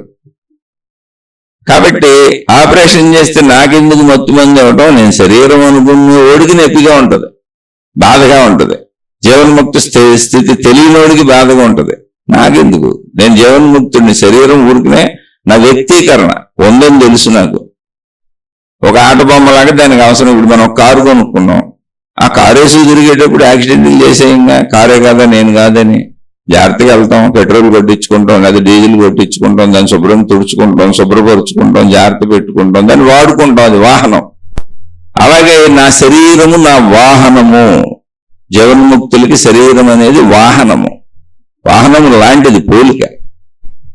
అందుకని వాహనానికి ఏదో రిపేర్ చేస్తే నాకెందుకు నొప్పి వస్తుంది? ఇప్పుడు మన కారుకు రిపేర్ చేస్తుంటే మనకు నొప్పి వస్తుందా? రాదు. కానీ వస్తుంది. మనకి ఎందుకో తెలుసా? మనం దానికి అతుక్కుపోయి ఉంటాం, డబ్బులు అతుక్కుపోయి ఉంటాం. ఇప్పుడు రిపేర్కి ఎంత డబ్బులు ఖర్చు పెట్టాలి, ఎంత డబ్బులు ఇవ్వాలని మనకు మనసులో నొప్పి తయారవుతుంది. శరీరానికి ఉండదు నొప్పి, మనసుకు ఉంటుంది. ఇంకేం డబ్బు కట్టాలిగా. మన వస్తువులు ఏం చెడిపోకూడదు. నేను నాది నా వల్లని బంధంలో మానసిక నొప్పి అది. ఆ నొప్పి లేదు ఆయనకి, జీవన్ముక్తుడు కదా. అది వాహనం. వాహనాన్ని నేను రిపేరింగ్ చేస్తే నాకెందుగా, నాకేం నొప్పి ఉండదు, కోసుకోండి అన్నాడు. 3 సార్లు కోసాడు. అది జీవన్ముక్తి స్థితి. అద్భుతం కాదు, మహిమ కాదు, మాయ కాదు, భావమార్పు మాత్రమే. భావమార్పు మాత్రమే. సేమ్ రామకృష్ణ పరమహంసకు జరిగింది, ఎంతో మంది మహాత్ములకు జరిగింది. ఒక్కళ్ళకి కాదు. నేను చదివింది 2-3 చదివాను కనుక నాకు సరిపోయింది, ఆ స్థితి అర్థమైంది. నేను సాధన చేసుకుంటూ ముందుకు పోతున్నా. కానీ ప్రపంచంలో ఇటువంటి మహాత్ములు కోకొల్లలుగా ఉన్నారు. రామకృష్ణ మిషన్ లో లేటెస్ట్ గా ఇప్పుడు ఈ కాలంలో ఉన్నటువంటి రామకృష్ణ మిషన్ లో పెద్దలుగా ఉన్నటువంటి కొంతమంది మహాత్ములు కిడ్నీలు చెడిపోతే అనేక ఆపరేషన్లు చేయించుకోవాల్సి వస్తే మత్తు లేకుండా చేయించుకున్న వాళ్ళు ఉన్నారు. అదే అన్ని వెలుగులోకి తెచ్చుకోవాల్సిన అవసరం అంత రాకపోయి ఉండొచ్చు, వెలుగులోకి ఎవరో తెచ్చి ఉండకపోవచ్చు. రమణ భగవాన్ అనేది ఆయన ఒక అరణ్యంలో ఎక్కడి నుంచో వచ్చేసి చిన్నపిల్లడుగా వచ్చేసి అరుణాచలంలో ఉండడం వలన చుట్టూ ఉన్న ప్రజలతో మమేకమైపోయి 60-70 సంవత్సరాలు ఆయన జీవితం బాహాటంగా ఉండటం వలన ఇప్పుడు ఇది రామకృష్ణ మిషన్ లో, ఆ మిషన్ లో ఉన్న వాళ్ళందరికీ తెలిసి ఉండొచ్చు. వాళ్ళు పుస్తకాలు రాసుకొని ఉండొచ్చు. అవన్నీ మనం చదివి ఉండకపోవచ్చు. చదివితే తెలుస్తుంది. నేను ఇది చదివాను, రమణ మహర్షి చదివాను, రామకృష్ణ పరమహంస చదివాను, అందుకని ఆ పేర్లే చెప్పగలను. కానీ ప్రపంచంలో ఇలా ఏకత్వ భావన పొంది శరీరాన్ని వాహన భావంతో జీవించిన వాళ్ళు కోకొల్లలుగా ఉన్నారు. లేకపోతే ఆత్మజ్ఞానాన్ని ఎవరు నమ్మరు అసలు. వాళ్ళ వల్లనే మనం నమ్మి ముందుకెళ్తున్నాం. వాళ్ళు ఆ స్థితులను పొందారు, మేము పొందాం, మీరు పొందొచ్చు, మనుషులందరూ పొందొచ్చు అని చెబుతున్నారు. ఇది కర్మ సిద్ధాంతం. జ్ఞానాగ్ని దగ్ధ కర్మాణం అంటే ఏమైంది? ఇప్పుడు రమణ మహర్షికి శరీరాన్ని అశ్రద్ధ చేయటం వలన వచ్చే ఇబ్బందులన్నీ వచ్చినాయి. మోకాళ్ళ నొప్పులు వచ్చినాయి, నడుస్తుంటే బాధలు వచ్చినాయి, కాళ్ళు వాసిపోతున్నాయి, రకరకాలు జరుగుతున్నాయి, తూలిపోతున్నారు, కళ్ళు జరుగుతున్నాయి, అన్ని జరుగుతున్నాయి. వృద్ధాప్యంలో వచ్చాయన్నీ వచ్చినాయి. అన్ని రకాలు జరిగినాయి, జరగకేం లేదు. కానీ అవి జరిగింది దేనికి? వాహనానికి. నేను అనంతాత్మశక్తి స్వరూపుడును అన్నప్పుడు జ్ఞాన భావన ఎక్కడుంది? ఆయన భావన ఆత్మశక్తిలో ఉంది. కాబట్టి వాహన బాధ ఆయన అనుభవించట్లేదు. శరీర భావన ఆయన అనుభవించటం లేదు. బాధ శరీరానికి ఉంది. అక్కడ శరీరం నేను అనుకున్నవాడు దాన్ని అనుభవిస్తాడు.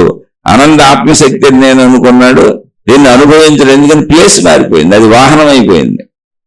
శరీరం ఉంది నాకు తెలుసు, కానీ నా వాహనం అది. మనసు ఉంది నాకు తెలుసు, శరీరం ఉందని నాకు తెలుస్తుంది అంటేనే ఆ తెలుసు అన్న పదమే మనసు. దాని శరీరం ఉందని కూడా తెలియదు, నిద్రలో మనకు తెలియదుగా. కాబట్టి అది వాహనంగా అయిపోయినప్పుడు మనసు కూడా పనికిరానిది అయిపోయింది. వాహనమే ఆయన పట్టించుకున్నప్పుడు ఇంకా మనసు ఉండే ఉపయోగం, బాధలు ఏం చెప్పుద్ది? అది ఎప్పుడు నేను అనంత ఆత్మశక్తిని అంటుంది. ఇటు వస్తే మనసు నేను అనంత ఆత్మశక్తిని అని చెబుతుంది. వాహనం వైపు వెళ్ళినప్పుడు అది వాహనం, దాన్ని చెప్పి మనకెందుకు అంటుంది? అది వాడుకుంటాం అంతే. వాహనం కొనుక్కున్నాం, వాడుకుంటాం. ఇంట్లో గిన్నెలు కొనుక్కున్నాం, వాడుకుంటాం. వస్తువులు కొనుక్కుంటాం, వాడుకుంటాం. అనేక రకాల వస్తువులు కొనుక్కుంటాం. ట్యూబ్లైట్లు పాడైపోతాయి, కొత్త ట్యూబ్లైట్ పెట్టుకుంటాం. ఏడవంగా ఫ్యాన్ పాడైపోతుంది, రిపేర్ చేయించుకుంటాం, లేదా కొత్తది కొనుక్కుంటాం. ఏడవంగా ఏడుస్తాం, డబ్బులుగా మనకి. ఆ ఏడుపు కూడా ఏడిసింది మనకి శరీర భావన. కానీ వాహన భావనలో, వస్తు భావనలో వాళ్ళు ఏడవరు. శక్తి భావనలోకి వెళ్ళినప్పుడు శరీరము వస్తు భావన అయిపోద్ది. భావ మార్పు జరుగుతుంది తప్ప అద్భుతాలు జరగదు. ఇది సృష్టి నియమం, ఇది లా. నా ఆలోచనలు దాన్ని ఎఫెక్ట్ చేస్తాయా యూనివర్స్ని అంటే, యూనివర్స్ని అసలు ఎవరి ఆలోచనలు ఎఫెక్ట్ చేయవు. ఎందుకంటే యూనివర్స్ అని మొత్తంగా తీసుకున్నప్పుడు అది ఏకత్వపు ఆత్మశక్తి, దానికి ఆలోచనే ఉండదు. అది తనను తాను వ్యక్తపరుచుకున్నప్పుడు యూనివర్స్ కంటే సృష్టి నియమాల ప్రకారం సరిపోద్ది, సాగిపోద్ది. నేను ఎఫెక్ట్ చేయటం ఏం లేదు, నీకు ఎఫెక్ట్ అవుద్ది. కర్మ సిద్ధాంతం మనిషికి ఎఫెక్ట్ చేస్తుంది, సృష్టికి ఎఫెక్ట్ చేయదు. ఎఫెక్ట్ అయ్యేది మనిషి ఎఫెక్ట్ అవుతాడు, సృష్టి అసలు ఎఫెక్ట్ అవడానికి లేదు. అది అనంత ఆత్మశక్తి. మొత్తంగా సృష్టి ఏది ఎఫెక్ట్ అవ్వదో దానివల్ల ఎఫెక్ట్ అయ్యేది మనిషే. నీ ఆలోచనల యొక్క పాపపుణ్య ఫలితములు నువ్వే అనుభవిస్తావు. లేదా ఆత్మశక్తి భావాన్ని పొందితే శరీరం వాహనం అనేది వస్తుంది. అలా రమణ మహర్షికి జరిగింది చెప్పాను. క్యాన్సర్కి ఆపరేషన్లు చేశారు మత్తు లేకుండానే, అనేక శారీరక బాధలు పడ్డారు. కానీ నేను అనంత ఆత్మశక్తిని అని చెప్పారు. మీరు కోసుకోండి, నాకేం బాధలేదని చెప్పారు. అలాంటి మహాత్ములు ఎంతో మంది ఉన్నారు. అలాగే రామకృష్ణ పరమహంస గొంతు క్యాన్సర్ వచ్చింది, అసలు అన్నం కూడా తినలేకపోయారు. కానీ ఆయన కూడా నేను అనంతాత్మస్వరూపుణ్ణి అని చెప్పారు. శరీరపరంగా బాధ ఉంది అక్కడ, ఎందుకంటే వాహనానికి యాక్సిడెంట్ అయింది. వాహనం యాక్సిడెంట్ అయినప్పుడు తుక్కు అయిపోద్ది కదా. కానీ వాహనానికి యాక్సిడెంట్ అయితే ఓనర్కి వచ్చిన బాధ ఏముంది, రిపేర్ చేయించుకుంటాడు. ఒకవేళ ఏడిస్తే డబ్బు పరంగా ఏడుస్తాడు. తనకేదో వాహనానికి ఏదో జరిగితే తనకేదో జరిగిపోయినట్టు వెళ్ళి హాస్పిటల్లో బెడ్ ఎక్కినాక ఇప్పుడు ట్రీట్మెంట్ చేయండి అనగా, ఇప్పుడు కారుతో గుద్దేశాడు, కారు చొట్టలు పడిపోయింది. కానీ వెళ్ళిపోయి తనకే చొట్టలు పడిపోయినట్టు ఇప్పుడు వెళ్ళిపోయి హాస్పిటల్లో పడుకొని నాకు రిపేర్లు చేయండి అని అడుగుతాడా? అడగడుగా. కారు రిపేర్ చేసేవాడికి ఇస్తాడు. ఒకవేళ బాధ పెడితే డబ్బు ఇచ్చేటోడు బాధపడతాడు. లేదనుకో అమ్మాయి బతికిపోయిన 500 వాహనం ఉంటే అంత పోతే అంత అనుకుని రిపేర్ చేయించుకుంటాడు, మళ్ళీ తిరుగుతాడు. సేమ్ జీవన్ముక్త స్థితి ఎలా ఉంటుంది. కాబట్టి ఇప్పుడు ఏదైనా లోపల సాధన చేయండి, ప్రశాంతంగా కూర్చోండి అని ఎందుకు చెబుతున్నారంటే, ప్రాణశక్తి స్థితిని, భావాన్ని పెంచుకోండి. నువ్వు అదే నిజంగా శరీర భావాన్ని పెంచుకుంటున్నావు. రోజు తింటూ తాగుతూ తిరుగుతూ చూస్తూ అనేక పనులు చేస్తూ శరీర భావం పెరుగుతుందంటే వేరు భావం పెరుగుతుంది, పరిమిత భావం పెరుగుతుంది. అక్కడి నుంచి ద్వేషం, విద్వేషం అన్ని పెరుగుతాయి. కాబట్టి శరీర భావం నుంచి శక్తి భావానికి వెళ్ళు. నీదే భావం అదే. ఆ శక్తి భావం ఏంటి? నిద్రాస్థితి అలా ఉందో అలా ఉంటుంది. కాబట్టి నిశ్చలంగా కూర్చో, ప్రశాంతంగా. నిద్రాస్థితిలో ఏమి ఉండదు, ఖాళీ శూన్యం. అలాగే కూర్చో. అదే ఆకాశ ధ్యానము అని చెప్పాను. ప్రశాంతంగా అలా హ్యాపీగా కూర్చోండి అంటే. ఆకాశ ధ్యానం అంటే ఏంటి? ఏమి లేదు, లేనిది కల్పించిన ఏం చెప్పట్లేదు, ఉన్న పేర్లు వాడానంతే. నీ చుట్టూ ఖాళీ ఉంది. నిద్రాస్థితిలో ఏమైపోయావు నువ్వు లేవు, నీ శరీరం లేదు, నీ మనసు లేదు, అసలు ప్రపంచం లేదు, సృష్టి లేదు. అటువంటి భావనని కల్పించుకో. అంటే భావనను కల్పించుకొని ఊహించుకోవడం నీకు కుదరకపోతే నీ చుట్టూ ఉన్న ఖాళీలో కలిసిపో. సత్యమే కదా ఆకాశం. అది ఆకాశమే శక్తి. ఈ ఖాళీ అంతా ఆకాశమే, పైన ఉన్నదే కాదు, మొత్తం ఖాళీ అంతా ఆకాశమే. ఖాళీలో సృష్టి ఉంది. అలా సింపుల్ గా అలా కూర్చొని భావగాఢత పెంచుకో. అదే ధ్యానం, అదే తపస్సు. దానికి అనేక మంది మళ్ళీ వచ్చి అనేకం కల్పించారు. ఎందుకు కల్పిస్తారో కూడా చెప్పాను. శరీర భావం నుంచి మనోభావం నుంచి శక్తి భావం వైపు చేసే ప్రయాణంలో శరీరమునకు నిరంతరం ఏదో పొందినట్టు సంకల్పము, వికల్పము, ఈ రెండింటి మధ్య ప్రయత్నము. ప్రయత్నంలో ఊహ. సంకల్పము ఊహే, వికల్పము ఊహే, ప్రయత్నము ఊహే. మళ్ళీ ఆ ప్రయత్నం ఫలిస్తుందో ఫలించదో అనేది ఊహే. దాని నుంచి ఫలితం వచ్చింది అనేది ఊహే. ఫలితాన్ని అనుభవిస్తున్నాను సుఖముగానో దుఃఖముగానో అనేది ఊహే. ఊహలు అలా కంటిన్యూ సాగుతూనే ఉంటాయి. ఇదే జీవితం. ఆ ఊహాస్థితి ఆగిపోద్ది. ఎందుకని? ఊహించడానికి భిన్నత్వం లేదు ఆత్మశక్తిలో, ప్రాణశక్తిలో. ఉన్నదంతా ఏకశక్తి. తనకు రెండవది లేనప్పుడు ఊహ ఎక్కడ కుదురుతుంది? అందుకని ఆ స్థితిని అనుభవం చెందడం కోసం కూర్చో సాధన చేయని చెప్పారు. అంతే తప్ప సాధనలో కల్పితాలు కల్పించుకోకు. సాధనలో కల్పితాలు కల్పించుకుంటున్నావు, నువ్వు తెలుస్తున్నావు, నీకు తెలియబడుతుంది, నీకు కనపడుతుంది, వినపడుతుంది, మహిమలు మాయలు అద్భుతాలు అని అనుకోక. అదంతా మనసు కలలుగంటుందంటే ఏమి లేదు. మనోఊహలో, పనికిరాని చెత్త మనోఊహలో. అది ఎటువంటివైనా, నీకు దేవుళ్ళు కనపడినా, దేవతలు కనపడినా, దెయ్యాలు కనపడినా, భూతాలు కనపడినా, నీకు శబ్దాలు కనపడినా, వెలుగులు కనపడినా, అవన్నీ కేవలం మనోకల్పనలు. ఏ వైపు పెడితే ఆ వైపు ఊహలు ఊహిస్తుంది మనసు. అంటే ఇక్కడ నువ్వు నిశ్చలత్వాన్ని పొందాలి. అసలు ఊహే లేని స్థితిని పొందుతావు. అది నిద్రాస్థితి ఎలా ఉందో అటువంటి స్థితే. అది జీవన్ముక్త స్థితి. జ్ఞానాగ్ని దగ్ధ కర్మాణం. ఆ జీవన్ముక్త స్థితి వచ్చిన వాళ్ళకి శరీరం వాహన భావనలో ఉంటుంది కనుక, మెయిన్ భావన అంతా నేను అనంత ఆత్మశక్తిని ఉంటుంది కనుక వీళ్ళు ఇప్పుడు కర్మలు అనుభవించడం అనేది అసలు ఉండదు. అంతకుముందు పాపాలో పుణ్యాలో ఏం జరిగిందో శరీర భావనలో అవన్నీ దగ్ధమైపోయినాయి, నశించిపోయినాయి జ్ఞానాగ్ని చేత. జ్ఞానాగ్ని అంటే ఏంటి? నేను అనంత ఆత్మశక్తిని అనేటువంటి భావస్థిరత చేత ఈ శరీరము వాహనముగా ఉన్నది అనే ఎరుపు చేత. అందుకని జీవన్ముక్తులు శరీరంతో బాధలు పడుతున్నట్టు మనకు కనపడవచ్చు, ఎవరికి? శరీర భావంలో ఉన్న వాళ్ళకి. కానీ అనంత ఆత్మశక్తి భావనలో వాళ్ళకి అసలు ఆ భావ తీవ్రతలో లయమైపోయి ఉన్నారు.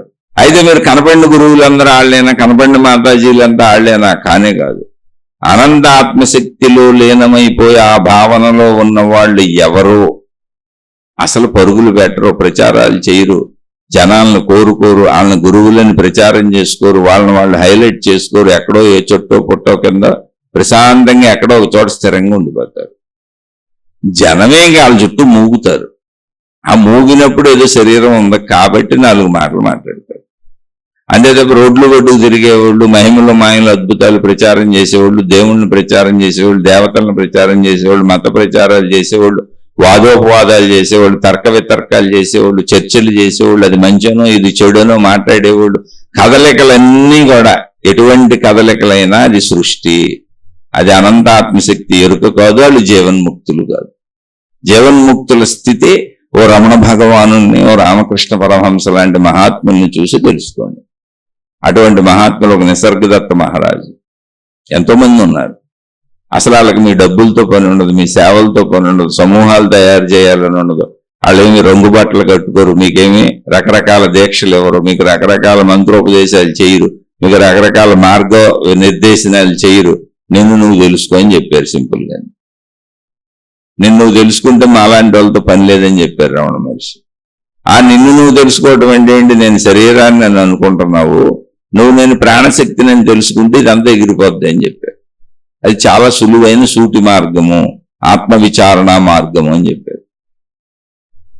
ఇంత దానికి మొత్తం తిరిగి వచ్చి మహిమలు మాయలు అద్భుతాలు లక్షల కోట్ల గ్రంథాలు రాసుకొని, మతాలు ఏర్పరచుకొని, మార్గాలు ఏర్పరచుకొని, అనేక రకాల దేవుళ్ళు దేవతలు ఏర్పరచుకొని, సాధన విధానాలు ఏర్పరచుకొని, వాటినన్నింటిలో మళ్ళీ మాదే కరెక్ట్ అని ఒకళ్ళతో ఒకళ్ళు గొడవలు పెంచుకొని, ఒకళ్ళ పట్ల ఒకళ్ళు ద్వేషాలు విద్వేషాలు పెంచుకొని, ఆఖరికి కొన్ని మతాలు టెర్రరిస్ట్ మతాలుగా తయారైపోయినాయి.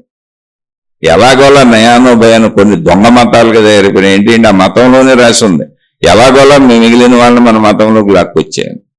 నయానో భయానో వాళ్ళని ఒప్పించో బెదిరించో లేకపోతే వాళ్ళకి లంచాలు ఇచ్చో నువ్వు ఎట్టయినా మన మతంలోకి వాళ్ళని తీసుకొస్తే అదే గొప్పతనం. అలాగే మతంలోకి రానోళ్ళని చంపేయమని రాసుకున్నాయి కొన్ని మతాలు. మతం మారిపోతే వాళ్ళని చంపేసేయండి మనం నమ్మకపోతే. ఇదంతా మనిషిలోని దుర్మార్గత్వం. అలానే మొత్తం ఎలాగా ఉందంటే లేదు, చాలా మంచి ఉంది. మంచి లేకపోతే మనం ఎక్కడి దాకా వెళ్ళి ప్రయాణించుకొస్తాం. చాలా మంది మంచివాళ్ళు ఉన్నారు, 90% మంచివాళ్ళు ఉన్నారు, ఒక 10% దుర్మార్గులు చేరి వాటిని పాడు చేస్తున్నారు. సామాన్య స్థితిలో ఉన్న సామాన్యులకు అర్థం అవ్వదు కనుక ఒకేసారి నువ్వు శక్తి స్వరూపుడివి, శక్తి స్వరూపురాలివి, అనంత ఆత్మశక్తి అంటే అర్థం కావట్లేదు కనుక, తెలియటం లేదు కనుక, నర్సరీలో జాయిన్ చేసిన పిల్లోడికి ఎలా బోధలు చేస్తారో బొమ్మలతో ఆడిస్తూ అలా దైవాలు మతాలు మార్గాలు విధానాలు సాంప్రదాయాలు ఏర్పరిచి ఎల్కేజీ యూకేజీ 1వ తరగతి 2వ తరగతి 3వ తరగతి ఇలా ఎలా కొద్ది కొద్దిగా చదివించుకుంటూ తీసుకొస్తారో భౌతిక విద్యలు, అలా ఆధ్యాత్మిక విద్యను ఆత్మ విద్యను కొద్ది కొద్దిగా ఇలా చదివించుకుంటూ తీసుకురావడానికి ఏర్పాటు చేయబడిన వ్యవస్థలు మతాలు మార్గాలు గురువులు దేవుళ్ళు. ఇందులో నిజమైనటువంటి వాళ్ళు నిన్ను నువ్వు తెలుసుకునేలా చేస్తారు. అంతే తప్ప మమ్మల్ని అనుసరించండి, మీ డబ్బులు మాకేవ్వండి, మీ సేవలు మాకేవ్వండి, మీకు మేమే నాయకులు, మీకు మేమే నాయకురాలు నాగమ్మలం అని చెప్పరు. అలా చెప్పేవాళ్ళు అందరూ పక్కాగా 100కి 100 రూపాయలు మిమ్మల్ని మోసం చేస్తున్నారు. మీకు మోసపోవటం ఇష్టమైతే వెళ్ళండి, ఏముందండి. మీరు గమనించి చూసుకుంటే మీ జీవితంలో పొందింది కూడా ఏమి ఉండదు. ఒకవేళ పొందాను అని మీరు అనుకుంటే అది భౌతికమైన శరీరపరమైనటువంటి కాంక్షలు ఆనందాలు మనోపరమైన ఆనందాలు తెచ్చుకున్నారు. పదవులు పొందో, హోదాలు పొందో, అందరి మీద పెత్తనాలు చేసో, డబ్బులు పొందో, వస్తువులు పొందో, సుఖాలు పొందో, భోగాలు పొందో, మానసిక ఆలంబనలు పొందో, తాత్కాలికమైనటువంటి మానసిక శారీరక సుఖభోగాల ద్వారా నేను ఏదో భక్తిలో ఓలలాడిపోతున్నా, నాకు గురువు దొరికాడు, నాకు మాతాజీ దొరికింది, నేను మతాల్లో వెళ్ళిపోతున్నాను, మీకు మీరు భ్రాంతులు కల్పించుకున్నారు. నిజమైన సత్యం ఏంటి అంటే మీరు మీ అనంతత్వాన్ని తెలుసుకోవటమే. శరీరము మనస్సు ప్రతి వారికి అనుభవము. నేను ప్రాణశక్తి నన్న అనుభవాన్ని పొందటంతో మనిషి యొక్క జీవన సంపూర్ణత్వం పూర్తయిపోద్ది. తన సంపూర్ణత్వపు ఎరుకును పొందేసి ఏకత్వ భావాన్ని పొందేసి అనంత ఆత్మశక్తిగా ఆత్మశక్తిలో లయమైపోయి మిగిలిపోయారు. భావమే లేదిక. అదే ఆకాశ స్థితి. నిశ్చల నిర్మల అనంత ఆకాశ స్థితిగా వ్యాపించిపోయి అందులో మిళితమైపోయి కలిసిపోయి ఉన్నారు. సముద్రములో కలిసిపోయిన నీటి బొట్టుగలే. ఇంకా వాళ్ళకేం తెలుస్తుంది? అలా ఇప్పుడు మీరు ఎన్ని ప్రశ్నలు అడిగినా వాటికి సమాధానాలన్నీ ఇందులోనే ఉన్నాయి. విడివిడిగా ఈ ప్రశ్నలన్నీ శరీర భావానికి సంబంధించినవి. అయితే విడివిడిగా చెప్పుకోవటం వలన ఉపయోగం ఏమైనా ఉందంటే ఏమీ లేదు. మనం తప్పుదో పట్టించుకుంటాం. చాలా సింపుల్. శరీర భావం, మనోభావం, ప్రాణశక్తి భావం. ఈ ప్రాణశక్తి భావమే ఆత్మశక్తి, విశ్వశక్తి, సృష్టి శక్తి. మెలకువ అనేది ప్రాణశక్తి భావంలోంచి, నిద్రాస్థితి అనేది ప్రాణశక్తి, ఆత్మశక్తి భావంలోంచి, ప్రాణశక్తి భావంలోంచి నన్ను నేను వ్యక్తీకరించుకోవటం మెలకువ. మళ్ళీ నా ప్రాణశక్తి భావంలో నేను వెళ్ళి లయించిపోయి కలిసిపోవటం నిద్ర. నిద్ర మనకి చిన్న మరణం లాంటిది, మొత్తం శరీరం శిథిలమైపోవటం పెద్ద మరణం, అంతే ఏం లేదు. అక్కడ మరో జన్మ ఉంది, ఇక్కడ మరో రోజు ఉంది, అంతే తేడా. అదే జీవన్ముక్త స్థితిని నువ్వు పొందేస్తే మరో రోజు లేదు, మరో జన్మ లేదు, వ్యావహారిక స్థితులు నడుస్తూ ఉంటాయి అంతే. అదే నీ సంపూర్ణత, నా సంపూర్ణత. సముద్రంలో నీటి బొట్టు కలిసిపోయినట్టుగా అనంత ఆకాశంలో మనం కలిసిపోవాలి. అదే ఆకాశ తత్వమే ఆత్మశక్తి తత్వం, విశ్వశక్తి తత్వం, సృష్టి శక్తి తత్వం. యూనివర్సల్ కాన్షియస్నెస్ అనేది ఆకాశమే, యూనివర్సల్ అవేర్నెస్ అనేది ఆకాశమే, యూనివర్సల్ ఎనర్జీ అనేది ఆకాశమే, యూనివర్సల్ సోల్ అనేది ఆకాశమే.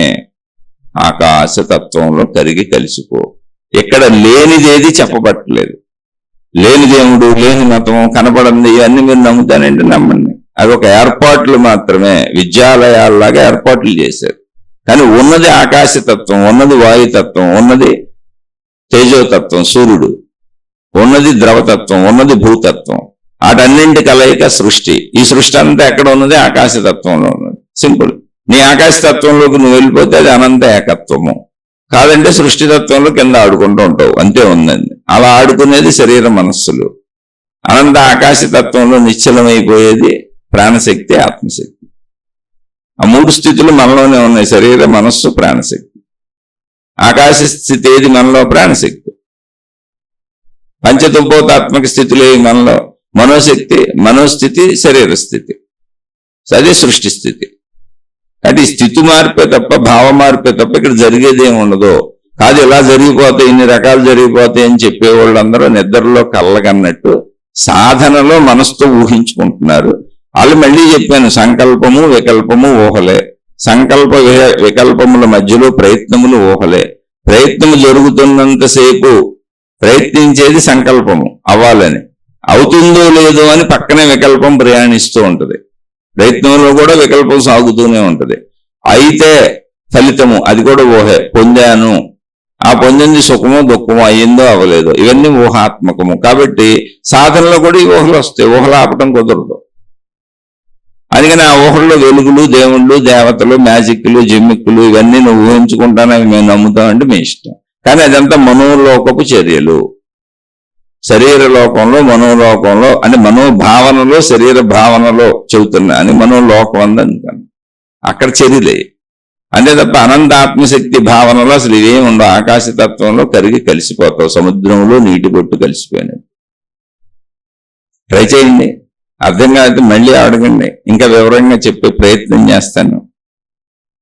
ఈ ప్రయత్నంలో ఎవరైనా అర్థమయ్యి ఆచరించుకుంటున్న వాళ్ళు మాత్రమే సందేహాలు వస్తే అడిగే ప్రయత్నం చేయండి. ఎందుకంటే అందరికీ అన్ని అర్థం కావు. ఎవరెవరు ఏ ఏ స్థితుల్లో ఉన్నారో వాళ్ళకి ఆయా స్థితుల్లో అదే అర్థమవుతుంది.